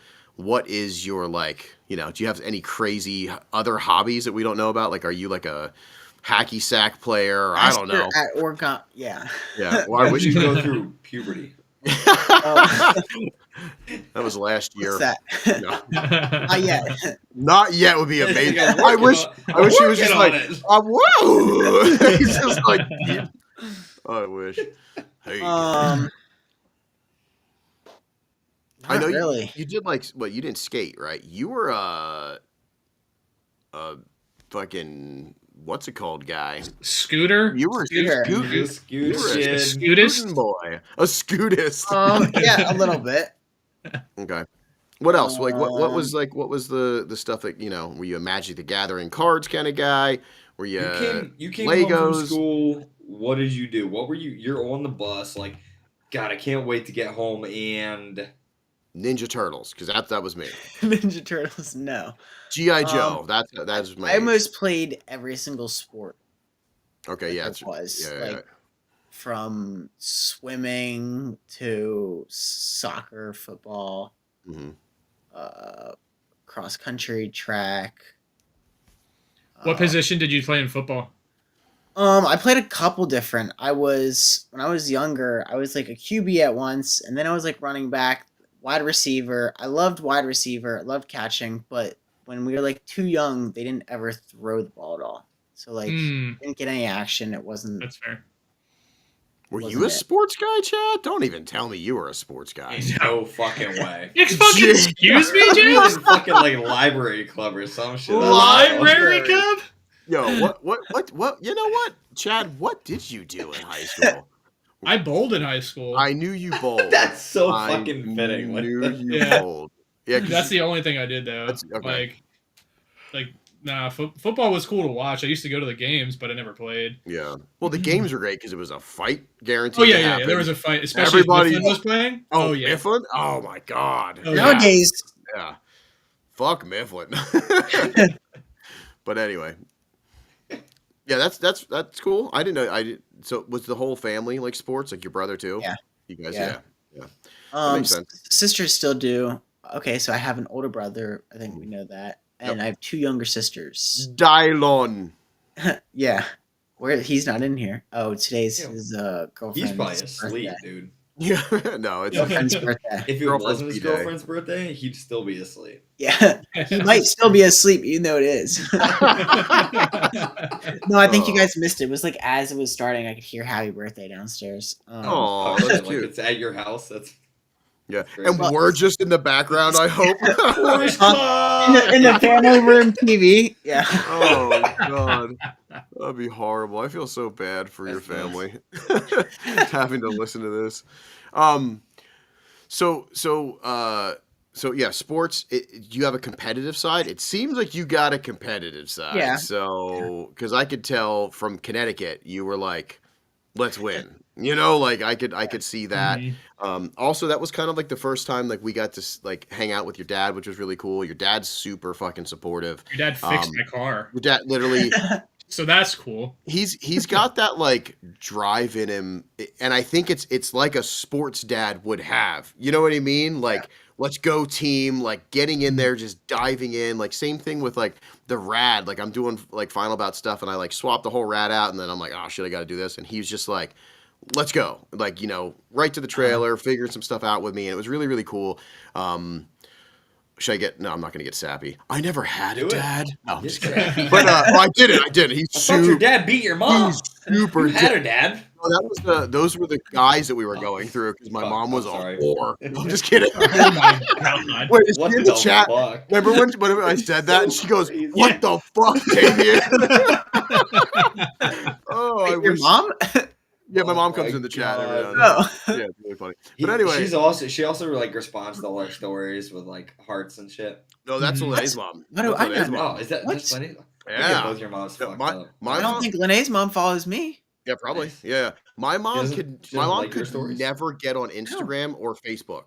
YouTube is hard enough for her. I was amazed when I told that spooky story on Halloween, and I did the jump scare, and everybody got like scared. She literally like text me, and it's a bad text message because she's so bad with technology. Like, what the fuck? You know what I mean? Because I scared the shit out of her. She only recently learned how to like get on the YouTubes. It's so funny. It's so funny. But anyway, now I'm off. Oh, I'm not off topic. So your dad, we got to meet your dad. Your dad's super cool, and that's what I wanted to ask about the competitive side because, like it seemed like he's so supportive to get you out there and get the stuff done and make sure that you're doing the absolute best. And I just think it's really really cool to see from the sidelines. But then I got to see that firsthand, and I just want to say your dad's also awesome. So like your mom's super nice, your whole family. I didn't meet your sisters yet, but your brother's super cool. So it's really cool to like get like to see that that whole family supportive because we all come from broken homes. No, I'm just kidding. Actually we probably have some pretty shitty Chad, your childhood was probably pretty good. Yeah, I'm chilling. Yeah, you're chilling. Yeah, your parents love me. That's fucking crazy, dude. Man, no way. Right? Lucky. This is where Rio would be like, my dad never said I love you. Yeah. And then, he have to, oh my wow, God. James. Rio not as fun when he's not here. He would have fucking loved that. Yeah. Oh. He would love. Yeah, you just speaking on behalf of Rio now. Rio would love me.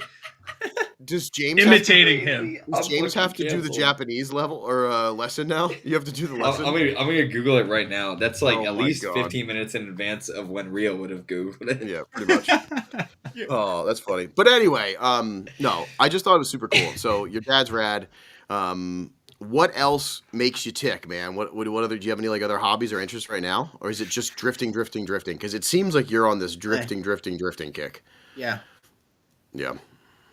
Are you gonna go for like FD stuff, like Rich? That's like the goal. I don't want to like rush into it to the point where like I'm not ready for it yet and this and that. So I'm kind of like letting it like just see how it goes. That's why I was kind of on the fence of going to Erie. Okay. Like, yeah. That's gonna be like the closest to. Oh my God, that's adorable. By the way, I'm sorry. He thought this was on FaceTime. That's then flipped you all off. I did see him flipping off a lot of people at Final Bout, so that's really funny. As he should. Yeah, that's super cute. Yeah, so that's. I mean, honestly, I think you have the outlets to talk to. We're so lucky to be around so many people on the East Coast that like have done FD or done pro spec and stuff like that to kind of talk to them to get the actual proper guidance. Like even Danmo on this pod, like listening to him was good. Whiteman will tell you some stories, like Stonebeck, all of them have been through it and they'll give you like kind of like the ease into it, see if it's really what you want to do. But so how was team drifting in comparison to, because you've just gotten 2 team events together, really short in a short amount of time too, because they're usually spread out. Team events are usually spread out. So we just did every team event known to man this year, which we were going to only do like 1, I think, but for some reason we went gung ho, which is awesome. I'm happy that we did it. It was so much fun. But you got 2 team events in a short time, but before that you were doing gamblers and stuff like that. How do they compare?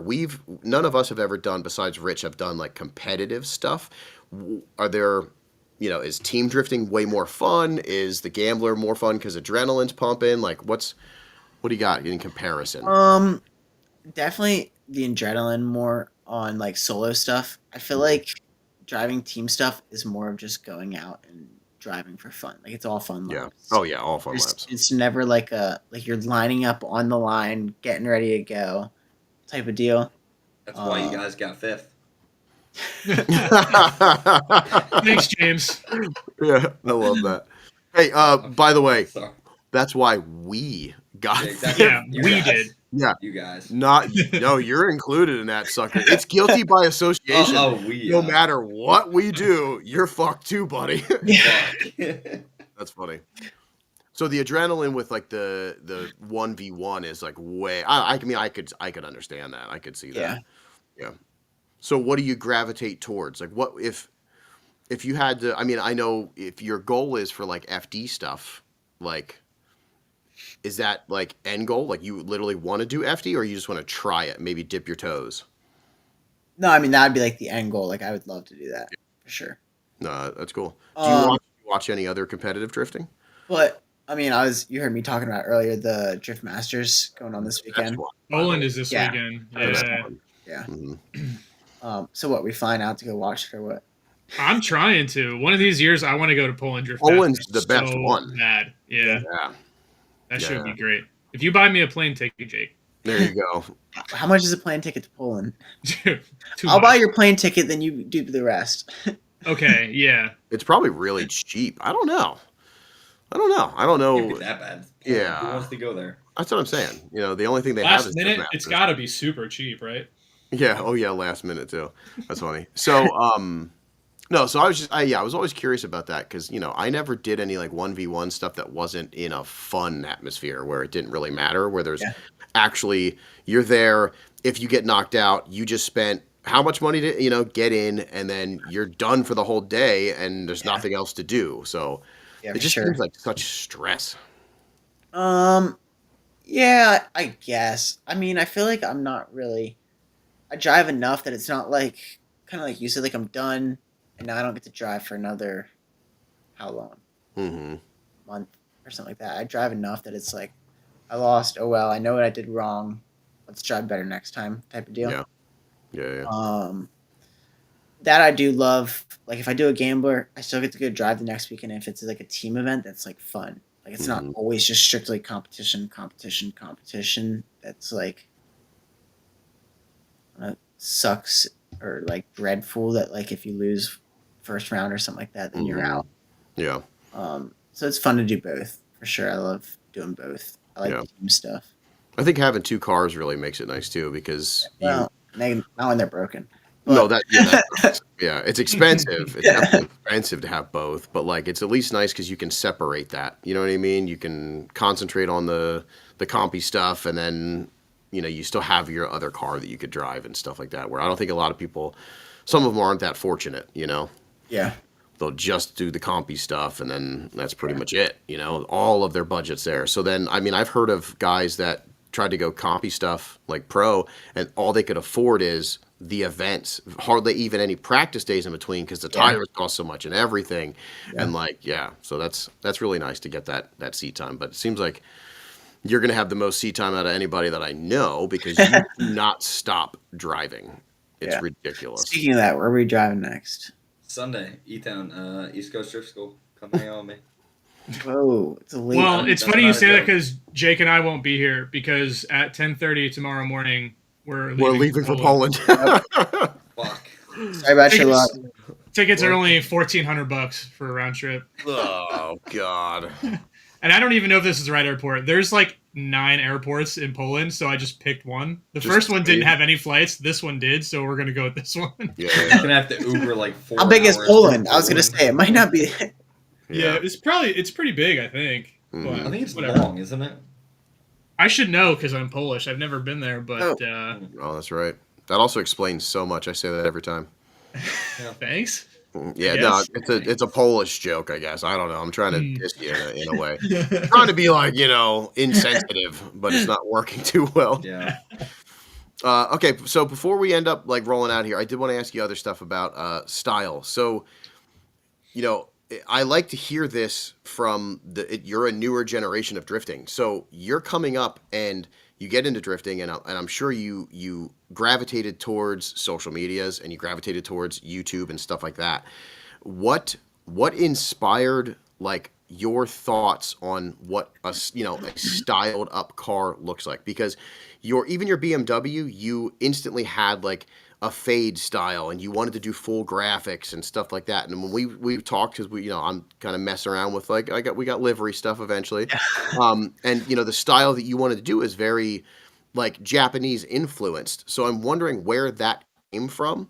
And you've already been to Japan, you've done that kind of stuff at such a young, stage, you're like in your drifting career, a young, part of that already. But what inspired you? Like, please just don't tell me you started with LZ. That's all I really want to hear. But no, it's probably what's that other guy with the Japanese wife? Oh, fucking Samet. Yeah. Samet. It probably was Samet. Oh God, don't say that either. But now keep. No, I feel like I watched a lot of. I don't know if it was like Formula Drift. I love watching those old retro, like like the tapes and stuff of like all the Formula Drift from 2002 and 2005 and whatnot. Where it's like 7-car gaps, and they're door to door. Yeah, but like their style was way better than today's. Like car wise, and then a lot like you said, I've been to Japan, so I've always watched like the Japan drifting. Like I've never really got into watching like the American drifting too much. But a lot more of like every drifting video I'd watch was like looking up Japan, Ebisu, like that type of stuff. No, I like to ask that question because it's like now I just think about if I was 17, 18 and I have cars and I'm like, I want to start drifting, and I look into it because if I look on the internet right now, we got LZ, Cletus, Jimmy's a good one though, like out of them at least. Yeah, some stuff's questionable. You have Alexi still. That's wild. So Alexi, but I don't. It's funny because I don't think a lot of the younger generation that goes towards the LZ stuff, they don't know Alexi. No. You know what I mean? Like he's a great source, but like I'm just trying to think of others. I just only watch Colette Davis. Just Colette. Your car's just neon. Everything's neon. Yep. Yeah. Yep. It's wild to think that Jake didn't grow up during D1. Like we all did. Oh, wow. Like I watched D1 on TV, which is crazy to think about. Really dating myself. Why would you been into like drifting, Chad? Like watching drifting for that long, and that's not like in a negative way at all. Like it's funny, like when people are like where they came from, what inspired them into drifting is like nothing I ever looked up in drifting was like D1 or FD. It was just like, tandem would die. Animal style, like that was it, right? Yeah, I mean that led into animal style for me, at least who we beat at Final Bout. But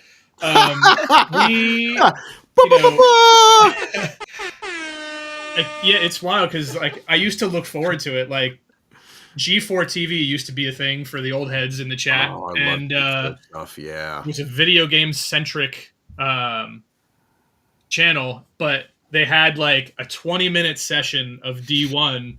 Like once or twice a week, and it was fucking awesome. And then they used to have like Formula D on ESPN back when like Reese Millen was in his GTO and Sam Hubinet was in the Viper. All of that era we used to be on ESPN. So it's just wild that Jake didn't experience any of that. Like it's crazy to me. I'm just so old. No, it's neat though. I liked it. So I'm just happy that he wasn't super influenced in that like over Americanized way. Do you know what I mean? Like I'm glad that we talk about this all the time. The people that just get into drifting that are young right now, they just gravitate towards what's thrown down their throat, and they don't stop and go, well, where did this come from?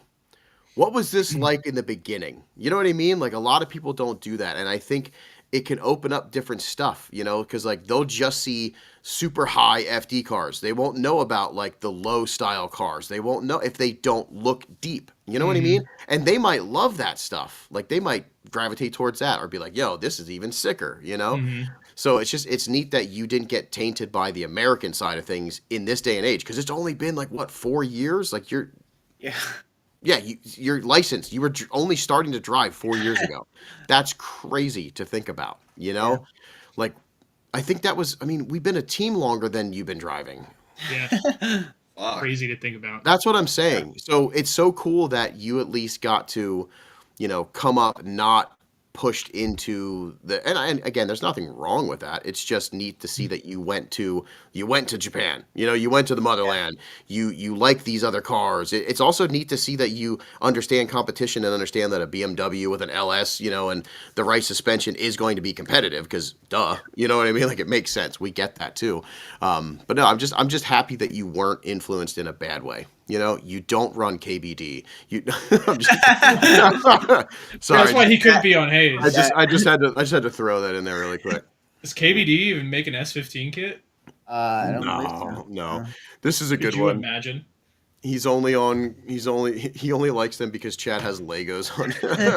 I'll take that. That's true. Yeah. That's so funny.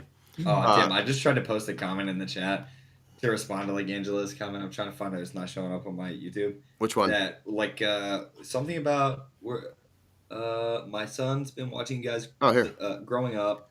My son's been watching Karoshi you guys. Was one of the reasons. I tried to type in the chat. We're gonna be the reasons he goes to drugs, not cars, but YouTube didn't let me post it. YouTube didn't like the word drugs. He didn't like that. That's pretty funny. Hey, sorry, Angela. Kidding. Aw. He was on a mission to find the Lego car. That's so cool. Yeah, He was. That's super cute. Yeah, that's awesome. Yeah, that's I don't know. I just think it's very interesting. I'd love to talk to more like new drivers. You know what I mean? To see what the influence is and what's getting like thrown at them now, because I can only imagine, but with the influx of a lot of these like repurposed, like, taking the old VHS tapes and like putting them on the internet, and those are starting to get pushed around. I think that's like one of the best things that could happen to drifting. Like same with Final Bout. Final Bout's bringing like a nostalgic meets like new, you know what I mean? Like new school look to things. So I think that's like a very good thing, because like once you get into drifting, you're not going to be like right away like LZ's the best driver. Wait. Do we have a Jake? We have a Jake's sister in the chat. Is that real? Oh no, that's crazy. Hold on, before we say anything abort else, the live. How old is your sister? Before anything else is said in the chat or by us, how old's your sister? All right, so. God damn it! I hate everything about this. So funny. End stream abort. Yeah. No, that's cool. It was funny. Clapped Out said he didn't even hear about D1 until like a couple years ago. Like, I just think I want to see more of that, more push of the nostalgic stuff, more push of where it came from, the roots, and get people hyped, because everybody's so different. Like I always think about like the low style cars. Not a lot of people see that's a whole nother genre of drifting. Like people base their whole build around that, and like you have like Dore and like all these cool events that are like set up to do that. And how are you going to find that out? Like if you're being pushed like LZ, like he's not going over there, you know what I mean? Like you have to like start searching back and finding the right routes. So it's just really cool. But yeah, I'm super stoked, Jake. Honestly, your driving was really sweet. In Connecticut, I literally thought to myself, I forgot that it wasn't Rich in front of me, because you transition like him. You have the same mannerisms. It's wild that you can say that about the way somebody drives, but you can. You know what I mean? You can feel the same, like the little like, meh, meh, meh, and I was like, oh, it just felt like following Rich, which was really cool. So I knew you clicked from the beginning, and watching you get right up on Chad was really cool. Like, and not just dooring him like I did and smashing into his wheel. You had control. That was crazy. I saw that like happening. Yeah. Like straight in front of me, and well, I don't think Chad. Did you spin or no? No, he just fucking came straight into me. I saw Damien flash straight into you, and I think I spun because I thought that you guys would have stopped or like broken up there. Actually, I think you kept going. Oh, I kept driving. Yeah, I finished the lap for sure. I think you. I'm almost positive. I don't know if somebody was riding with you, and I think that you were like, oh, I think they hit, but I couldn't tell. Like you were just like, You know, because we like it was like such a weird boop. Like it was just like a bunch of like this. Because it was wheel on wheel, so it did that whole. It might have been Lene was in the car with me. I think so. And she didn't even know that you guys hit. No, Yeah, because that's what it was. Yeah, it was so violent in our cars, but outside, I saw like Rio had footage too, and it was like nothing happened. You know what I mean? Like it was just like a little. We just rubbed it off. Yeah, it feels pretty rough, but I will always finish the lap, no matter how bad it is, unless I physically can't. Like I'll just keep driving through whatever's happening. Are we whatever talking happened. about drifting Whatever. anymore? That's crazy. Yeah, right. Yeah, you could have actually probably kept driving that too. It was just like really messed up. Yeah, it was just bent. You know, it would have been all right. Yeah, it would have been all right. Keep driving it until it blows. Damien rubbed it out. Yeah, we rubbed it out. No, that was a cool event because it was just like one of those things where I had the confidence in your driving abilities to come back to the group, and like Chad, you were the first one that was like, because James, you said something about the surgery, your wife having surgery, so you were like, I probably can't make Connecticut, and then Rich was like my stuff family, baby family stuff. Yeah, he had a bunch going on. Going on too. So he was like, "Oh no." Me and him, like, there's good conversations, like just me and him had. You guys don't even know about. Like, are you gonna go? Because I don't want to let him like down either, right? But like they don't have a third. But like I don't know. I don't think I can go. But like one of us should try to go. You know? Right? Yeah. It wasn't gonna work. No. But it was cool because after that event, we came into the chat, and I remember Chad. I think it was you. You were just like, "Yo, so what's the deal with Jake?" And then like we just like talked about it for like real quick, and honestly, it was really cool how like James, you and Rich were just like, let's fucking go. You know what I mean? You like literally were just like, let him go to final bout with us. You know, like it was so quick. I thought we were gonna have this big long conversation about it. Nah. Yeah, he's in. It's fine. Yeah. Jake. Or I was gonna say James. I think you said you were like, if you guys trust him. What did you say about that? I forget. Probably like no. 4 is a perfect number. 5 is way too many. He's too fucking young. I don't trust him. Yeah. I don't trust him. I don't trust him. Yeah.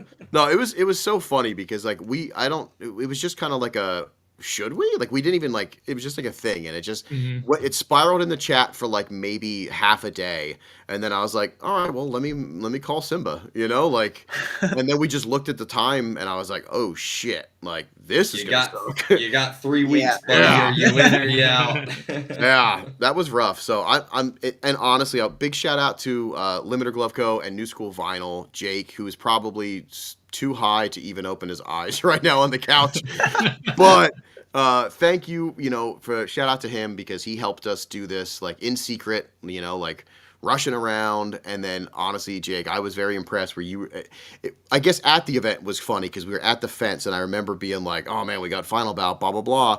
And you were just like, yeah, so should I paint my car? And then you're like, I'm going to paint my car anyway. Which should I paint it? Which half yellow? Which half what? It was pretty funny. Or black or whatever you saying. Or I forget what you were saying, but it was really funny because that I think is what brought it up then, eventually in our heads too for final bout and stuff. But it came together so fast, and I just think it was really cool, and I'm just very blown away with how fast you got your suspension was painting blue, your valve cover, all your stuff. Like you did the, as much as you could in 3 weeks was pretty crazy. Like we should pat ourselves on the back for getting that done and being able to get to the event. And even though we had some bullshit going on, I'm stoked. Like honestly, I think it couldn't have turned out kind of better, minus James's trans not blowing up. But he's still it's nice to have a fifth now, though. Might have been for the best. Might have been. And that's the one thing that we were talking about like what? This no you drove really good on Sunday. You did. I mean having the extra member. Yes. Yeah. That was our like as a team. That way when Rich has his typical SR problems. Yeah. Or when James puts 22s in his car and can't find an axle strong enough to fucking spin 22s. Which would be 6 months. Yeah. Or when Damien's car just doesn't stop overheating. Right. Or I just don't want to drift. There you go. We have another person to always fill in a gap. So it's good to just have another person in general, but I'm happy that it's Jake because, I think he fits in really well. And I really do enjoy driving with Jake a lot, It's good. I probably have more laps with him in 2 events than I've had with the rest of our team all year. So. Yeah, you guys. Oh, this year, okay. Yeah, this year. Yeah, this year, all right. Yeah, I believe that too. Yeah, I was about to say not ever yet, but yeah, you guys did just keep going around. A final bout. That's all we did was drive. He didn't really give me an option to not drive. So. That's the perks of having pretty stockish cars, huh? Yeah, it's pretty great. Reliability is pretty cool. Yeah, you're gonna find out soon, buddy. Yeah, I know. Yeah. Life. That's when Next year, if you don't make 400 horsepower, you're off the team. 400. 400 or bust. Buddy. 420. I am making 400. Fuck that. Better fucking. 420 RB20. That's pushing it, bro. I thought you said you had that fully built 26. Yeah, I fucking right. wish. Hey, so what is your future stuff now, Jake? I wanted to talk about that too. So the S15 and like next weekend. Oh God, I'm sure. What event are we driving? I mean, so like the S15. If people don't know, the S15 was literally basically as it came over from overseas. So it had like a little a Gretty charge pipe or something on. Not even right. Like for just some little reason, every tiny single car that comes in Japan has intercooler piping, like the HPI intercooler piping kit, only on the intake manifold side. That's so funny. And they lead the stock stuff. I don't know what the reasoning is, why, if they don't have it, I don't know. But so it had front mount intercooler, like little intake, and that was really it. Yeah, that's what I thought. Yeah. So now what's the goals? Are you doing any mods to it? Like what's the future stuff? I'm gonna be I'll probably throw the Apexion. Matt's not gonna like that, but he's gonna hate it. Just to so Dylan has, whenever his came over from Japan, it had like the Nismo or the 740cc injectors. Okay. And for reference, if anybody's listening to this and not watching it too, and even just for references, I forgot we should start doing that because a lot of people do listen on Spotify. But not that this is a visual part, but just for reference, Dylan is his brother who has S14 that was brought over that was Front Street Tom's Japan car. So if you've ever seen that car, he's driving that. Pretty sick. I like that car a lot. Like I do like that car. It's pretty sick. So when that came over with a bunch of other little stuff. Yeah, that was all Japanified. Yeah. It's TD06. What else? It's probably like Apex E, TD06. Horrible wiring, just twisted together. Terrible. Yeah. Yeah, exactly. So he went all out and swapped, like, it's all Haltech now. It's all Americanized. So I'm taking the old parts off that, like his old injectors. Okay. Probably throw a bigger fuel pump. And Rich gave me an exhaust that was from Japan, from his Japan S15. Oh, that's cool. And I'll throw the Apexion on there and just get it tuned, because now it's running like shit. So yeah. So you're not going for anything crazy. You want just a little bit more, and I honestly think that's the best way to do it. I was thinking about it, but because I have the other car, I think I want to keep this like fairly stock, especially like driving with Chad's slower car and James's car doesn't drive. But the cool thing is you saw you were able to keep up with even Rich. So it was able to keep like amazing. So I think I'm just gonna leave it exactly how it is. Yeah. No, I think that's like a smart thing. Honestly, like we get on Chad a little bit just to up his power, but he doesn't even need to go up that much. It's just, I think, just a little bit to give you a little bit more options on things. You know what I mean? Like that's all you need, and then it stays nice, efficient. You know, you're not blowing stuff up all the time. So no. How do I put these comments? You can't. You cannot. Damn. They didn't not only was it Japanified, to do but it was that. also touched by Front Street Tom. That was good. Yeah, that is pretty cool. Yeah, no, that's cool. I think that's going to be that's like a good plan. You know what I mean? For sure. Because it'll probably turn into a built motor. The same way it was supposed to be a daily. Yeah. Actually, I'm already looking at a cage for it. Okay. I love. You saw Josh just got one done in his S15. Josh's cage is like art. It's yeah. sick. Exactly. Really so sick. I hit up the same dude that did his. Oh, good. Is it Good. Action Fem? Is that Yep. Action? Yeah. I was talking to him too about doing the cage of mine earlier this year. I just didn't have time to get it to him before. Yeah. So that's what I was going to ask you next. Is Jersey? when we're driving, so I can. Yeah. Yeah. Okay. So I can fit it in for a cage. Mm-hmm. No, that's pretty sick. It's so cool that like that dude, and shout out him, because I'm sure just the extra time that you have to take to make sure things still fit, like, you know, door panels and stuff like that, is so admirable. Cutting and trimming all the plastics. And it's so, it looks so good. My S15 still has heat and AC. Nice. So I kind of want to. Yeah, but it doesn't have a working fucking window. So how about you fix that? Yeah, you do have to. Okay, buddy. Well, at least his car has glass. Ah! I got. Damn. Yes. I wish, James, I wish you had AC and heat, but the glass couldn't go up, so it didn't matter. You're just like, fuck. That's so funny. So cold. Yeah. And my new bread seat has nice. Has heated seat in it and all. So yeah. That's cool. Yeah. Did you Chad, look that did up? you hear how he said that? I did hear how he said Brid. Yeah, I heard Brid. Yeah, I heard it. Yep. I just want to make sure you heard it. Chad's like, we're in America. Yeah. No, don't worry. I we heard stay it. bride in America. Yep. Yeah, no, that's super cool. So, honestly, as much as like I'd like streetcar stuff, as you're gonna progress, you're gonna get to these events that you probably will need a cage, and you're just gonna be like, damn it. And I saw they keep pushing away bolt-ins and stuff for like getting pushed and pushed. Like, I really wanted to do that for the streetcar, but I'm gonna have to end up doing an actual cage in that too. Just do a bolt-in style welding cage. Yeah, they don't like going around the dash, apparently. The around dash thing. That's all I care about. That's all I want. Yeah, that's the coolest part. That's the coolest part. Like, I should just do a fake, like it's the fake part. You know what I mean? It's like just do like a through dash, but then also add it. And that'll just be PVC, so I can take it out when my knees are hitting it and stuff. But no, I think, for sure. I think that'll be the way. Still keep it kind of streety, but like get a cage in it so we can do some cool stuff.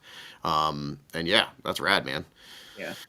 Oh, nice thing though, I always had the BMW for the fast. Exactly. Stuff. Yeah. So that's cool. No, hell yeah.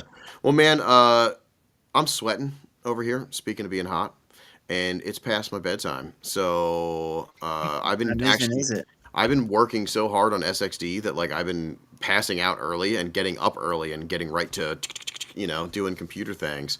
I feel like we texted like early. Dude, I'm awake. Recently, it's like 6 o'clock. I'm up at like 6 a.m. What is going on with me? Awesome. I'm an adult now. Just for right now. Yeah, after October, yeah, I'm done. I'm sleeping till 11, 12 o'clock. That's crazy. Yeah, that'd be funny. But no, Jake, I just wanted to, even though we welcomed you, we never really had like a welcoming thing. You know what I mean? We didn't. It was just like in the group chat, we were like, oh, hey, yay, you're part of the team now. It sucks. But no, it's pretty cool. So like, this is kind of like a belated official in a way. Just wake up. Yes. Welcoming.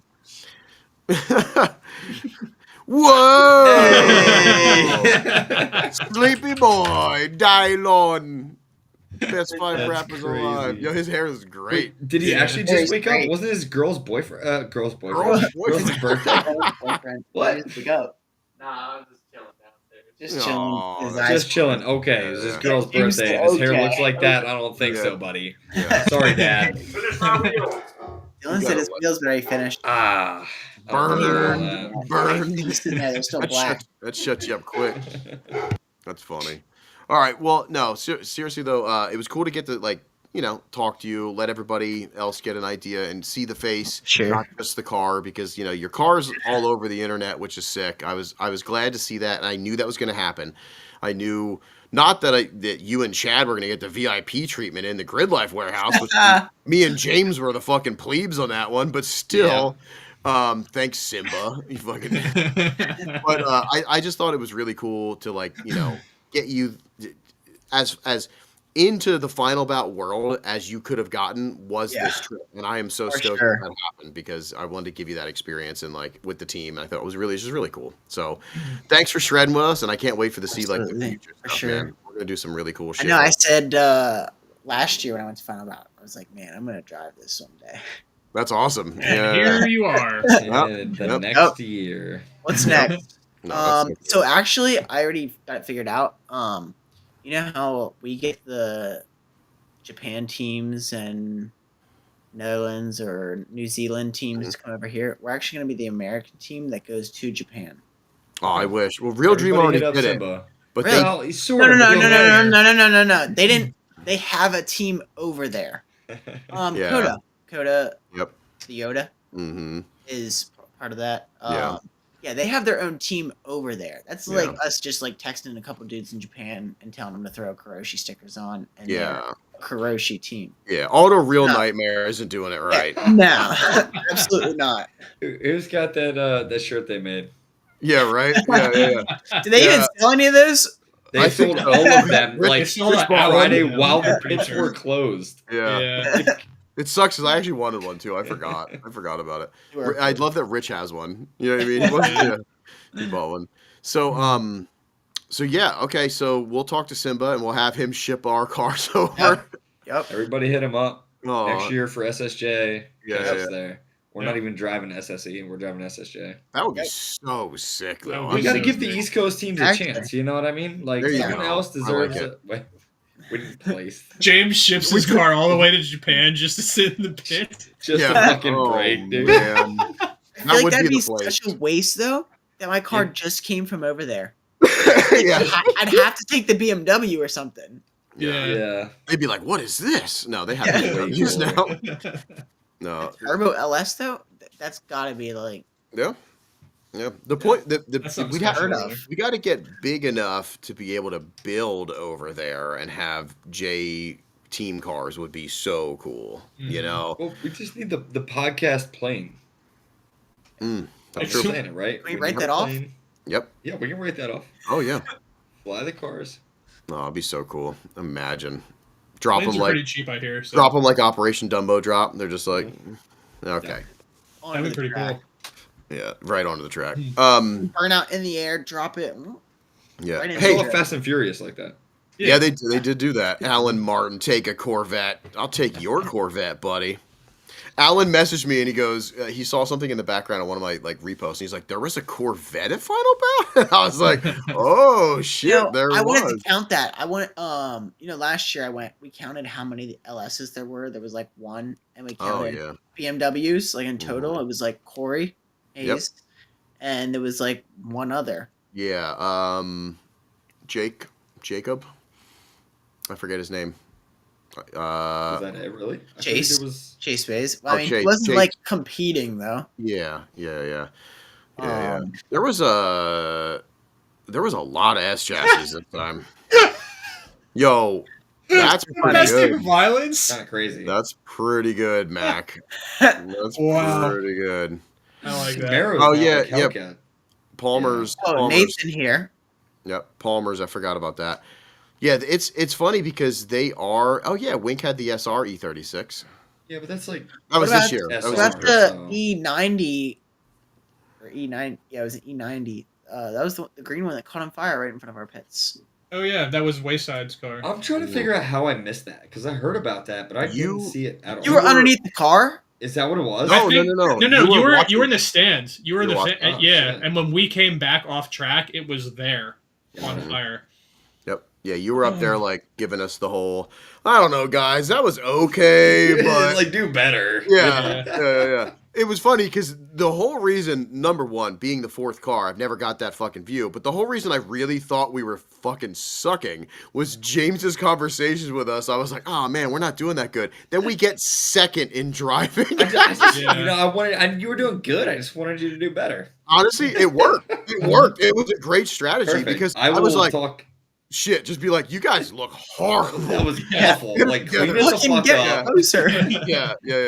That's so funny. I didn't think about that, but yeah, that was so funny. Well, nice. Yeah, but it is wild. Every year there's like at Final Bout there's like that the Mustang last year. You know what I mean? There's like the ones that you're like, but I like that it's not filled with that. Like this year was all S chassis. Like it was, a lot the most S chassis I've ever seen at a final. I felt like that was pretty average. Like that's the normal amount of S chassis. I feel like. I think it's because RPS, like all these other, there was so many other full teams of S chassis, and then the teams were bigger too. You know, like Animal Style had a bunch of cars. Auto Real Nightmare had a bunch of guys. Yeah, they had a bunch of cars. You know. I can't wait till Nico texts me and he's like, guys. What the fuck, man? I thought we were boys. Diego was in here earlier. That was the most trumpets that was that final bout. Yes, yeah, good for the push. Yeah, honestly, push. So congratulations to the Push Boys, because I think they're the first all Z team and all, like, I mean, that was the most Zs ever. I remember 1 or 2 would be there. You know what I mean? Like, that's it. Which is kind of wild that it's only that many. You would think there'd be more, but like FRS BRZs now are everywhere, and the GRs are starting to be like a thing. You're going to see them, but it's crazy that the Zs you never really saw. So it was cool that Push was there in full force of all the trumpets, you know? Like that was pretty cool. That final bout, like, you know, you got to think about that because they're putting on the show in essence, and it is like it's like running a play. It's like, this is my play. I want to portray to the crowd what I want to portray in my artistic form, and they're bringing what they want. So, you know, it's cool to see that there's a Corvette randomly, a this randomly, some more Zs, things like that, when it is kind of, I feel like it's starting to stray away from the originality of that 2000s, you know, era. Drifting. I mean, every team has a pro car on it anymore, for the most part. That's what it seems like, anyway. Yeah, there's like some crazy one car is like crazy. Yeah. Yep. So I got to do that. No. Oh. Yeah, Rich already is on that, and he's having a miserable time. So just let him go. Yeah. No. Yeah. Yeah. Andrew's right. More FCs. Like, you don't really see a lot of the stuff. It's crazy. Bring the Verosa back. Oh, the Verosa will be at the final bout for sure. That is like honestly goals. I think I'll be the first one, right? Yeah, unless Ruiz gets his. Yeah, there was one in the parking lot at one point, I believe so. Buddy of mine. This year? No, like years back. I'm almost positive. I don't remember if he brought it out or not. But either way, that is, I need a 2-car. That'd be so cool. I just want to drive. I want to drive. Anyway, we're getting off. We're getting way too deep. Because I also have to pee really bad. I had a lot of coffee. So listen, boys. This is fun. Jake, thank you for hanging out with us. Yeah, of course, dude. And I'm sure we're gonna like bring you in randomly for stuff. You know what I mean? On the pod. Like if there's like cool things, I'd love. You say we have to. We have to. Yeah. You're like you're bound. Don't listen to Ange. She is a. I knew she would do that. Don't listen to Ange. But anyway, don't influence him. Anybody. He's a good boy. He's a good, hard-working boy. Chat going off right now. Oh, that's nuts. We didn't get to read any chat. I thought chat was supposed to be asking questions. Nah, they asked a couple. We asked some of them. I think we did kind of glaze over some of them. Ange did want to know what like your dream track would be to drive at. I do remember seeing that. Okay, here. Why don't you do this? I'm gonna go piss. Yeah. So you guys, anybody in the chat, if you have some questions. Now me and James got this. I trust you guys totally. Jesus. Horse car. All right, James, pass the beer, cigarettes. Cheers, brother. All right, but yeah, what is your dream track that you want to drive at that you haven't? In the world. We'll do in the world. Any car. I go to Japan. Drive like every track in Japan. No, you gotta pick is there like a certain track? Like mine is Nico. I like Nico a lot. Say like Ebisu, so then I can just go to like each one. That's fair. They got like a bunch there. Yeah. But Minami's gone, so kind of like doesn't really matter. Yeah, that's a cool I'm one. Jealous that Rich got to drive that. I feel like it'd be more fun to do on dirt. On their unlevel pavement after the. Fuck yeah. After the. Mac dream car not for drifting. Yeah, that's a good one because all you have is fucking drift cars because you don't know what a daily is. Is there something up there that you're like was probably a poster on your S15. wall? Really? Like no exotic car, no like I heard too crazy many muscle horror car? stories from you. Yeah, that's true. They do suck. You really don't want them, so I get it. No, not really. I mean, a new car would be nice with the reliability, Mm-hmm. but I think I would still always pick an old car, 100%. Yeah, yeah. You like the misery, which is fine. Yeah, I would love a JZX next, but I think it's just going to turn into a drift car, so I can't really count that as a day. I keep saying like, oh, it's a 4-door big body, so it won't be a drift car. It's like a perfect daily. It's got not what backseat. that means. Yeah, that's not what that means at all. Yeah, it's a drift car. You need to stop wanting old Japanese cars that are also drifted because it's eventually gonna happen. Yeah, so I'm actually just gonna get an Acti. There you go. A truck, and That's I sick. have to make sure I get the all-wheel drive version, or if I get a rear-wheel drive, it will have like a K series or a Busa motor put in it, and it would be drifted, which would be sick. Nobody has that. That would be fucking cool. In the States. Yeah. Yeah. Dude, I want to do like a Wagavan. But like rear wheel convert a Wagavan. Like just pull the front wheel drive shit out of it. That would be pretty cool. We should just do a Honda drift team. All Hondas would be so sick. But like all front wheel drive. Yeah. Front wheel drive drifting. And drive them in reverse. That would. Could you or imagine? just put the lunch trays in the rear? We're actually just a drive-through team. Like a drive-through, like fast food chain team. We only go eating together. Yeah. We don't go to the track and like drift or anything. We just go to McDonald's, pull up, hit all of the fast food restaurants wherever we go. Real loud in the parking lot. Mm-hmm. Launch it from if you get your food at Limiter. Yeah. Yeah. Yep. I love that idea. 99 burgers, 99 fries, 99. How's it go? I don't know. Yeah, I don't know the whole thing. Sorry. But he was like, bum, bum, bum, bum, bum, bop, up to the window. And then as soon as you feel like, wham, bum, bum, bop. Just so good. I'd like to pay for the guy behind me. Yeah. Yeah. Oh, what I miss? Anything good? Nope, not at all. Everything's fine. We didn't talk about anything. We really only got two questions. Oh, okay. That makes sense. What else do we miss? Chad, you were supposed to be going through these questions, weren't you? I wasn't do you supposed want to ask be the going next through question these because I feel like God. The next question was a like fuck Mary kill. I don't 55 burgers, 55 fries, 55. Yeah, Damien knows it. Oh, I know all that. Hey, oh man, I had a question when I was up there, but now I forget. Also, Chad, since you're the official B&B getter, if we ever need one, you have to make sure they have bidets because my butt needs pampering all the time now. That's not listed, so I can't guarantee that. well, you need to reach out to the host, Like, I'm going to need a bidet. Go to Japan, they're everywhere. That is true. I can't wait. I just need the blower portion of that now. I'm just gonna hook up like a shop vac or something. Yeah. Oh, yeah. But anyway, do we get any more questions? Anybody have any more questions? Everybody just wants Jake to be a very bad person. Yeah. All right. Enough of that. That's for the future. Yeah. Not 21. That's next week's episode. Yeah. On his 21st birthday. Tune in next week for no drifting talk and all of the cum you can handle. There you go. Yeah. All the cock cons. No, a cock we got to talk. Wait. Yeah, that would be good. That would be good. Are you guys are you streeting out to Nate's wedding? So I want to. And is there like a burnout contest there or what? Yeah. They don't know it, but there is. They don't. Okay, so I'm definitely gonna take the BMW. That's funny. I was thinking about it, but I also have smashed taillights, and I still don't have Jake has my rear bumper, so I don't know if I'll probably get pulled over without it. Stop by Jake's, grab your bumper. I don't really think that's on the way. Do your taillights work? They work. I'll bring it. Yeah, my taillights work.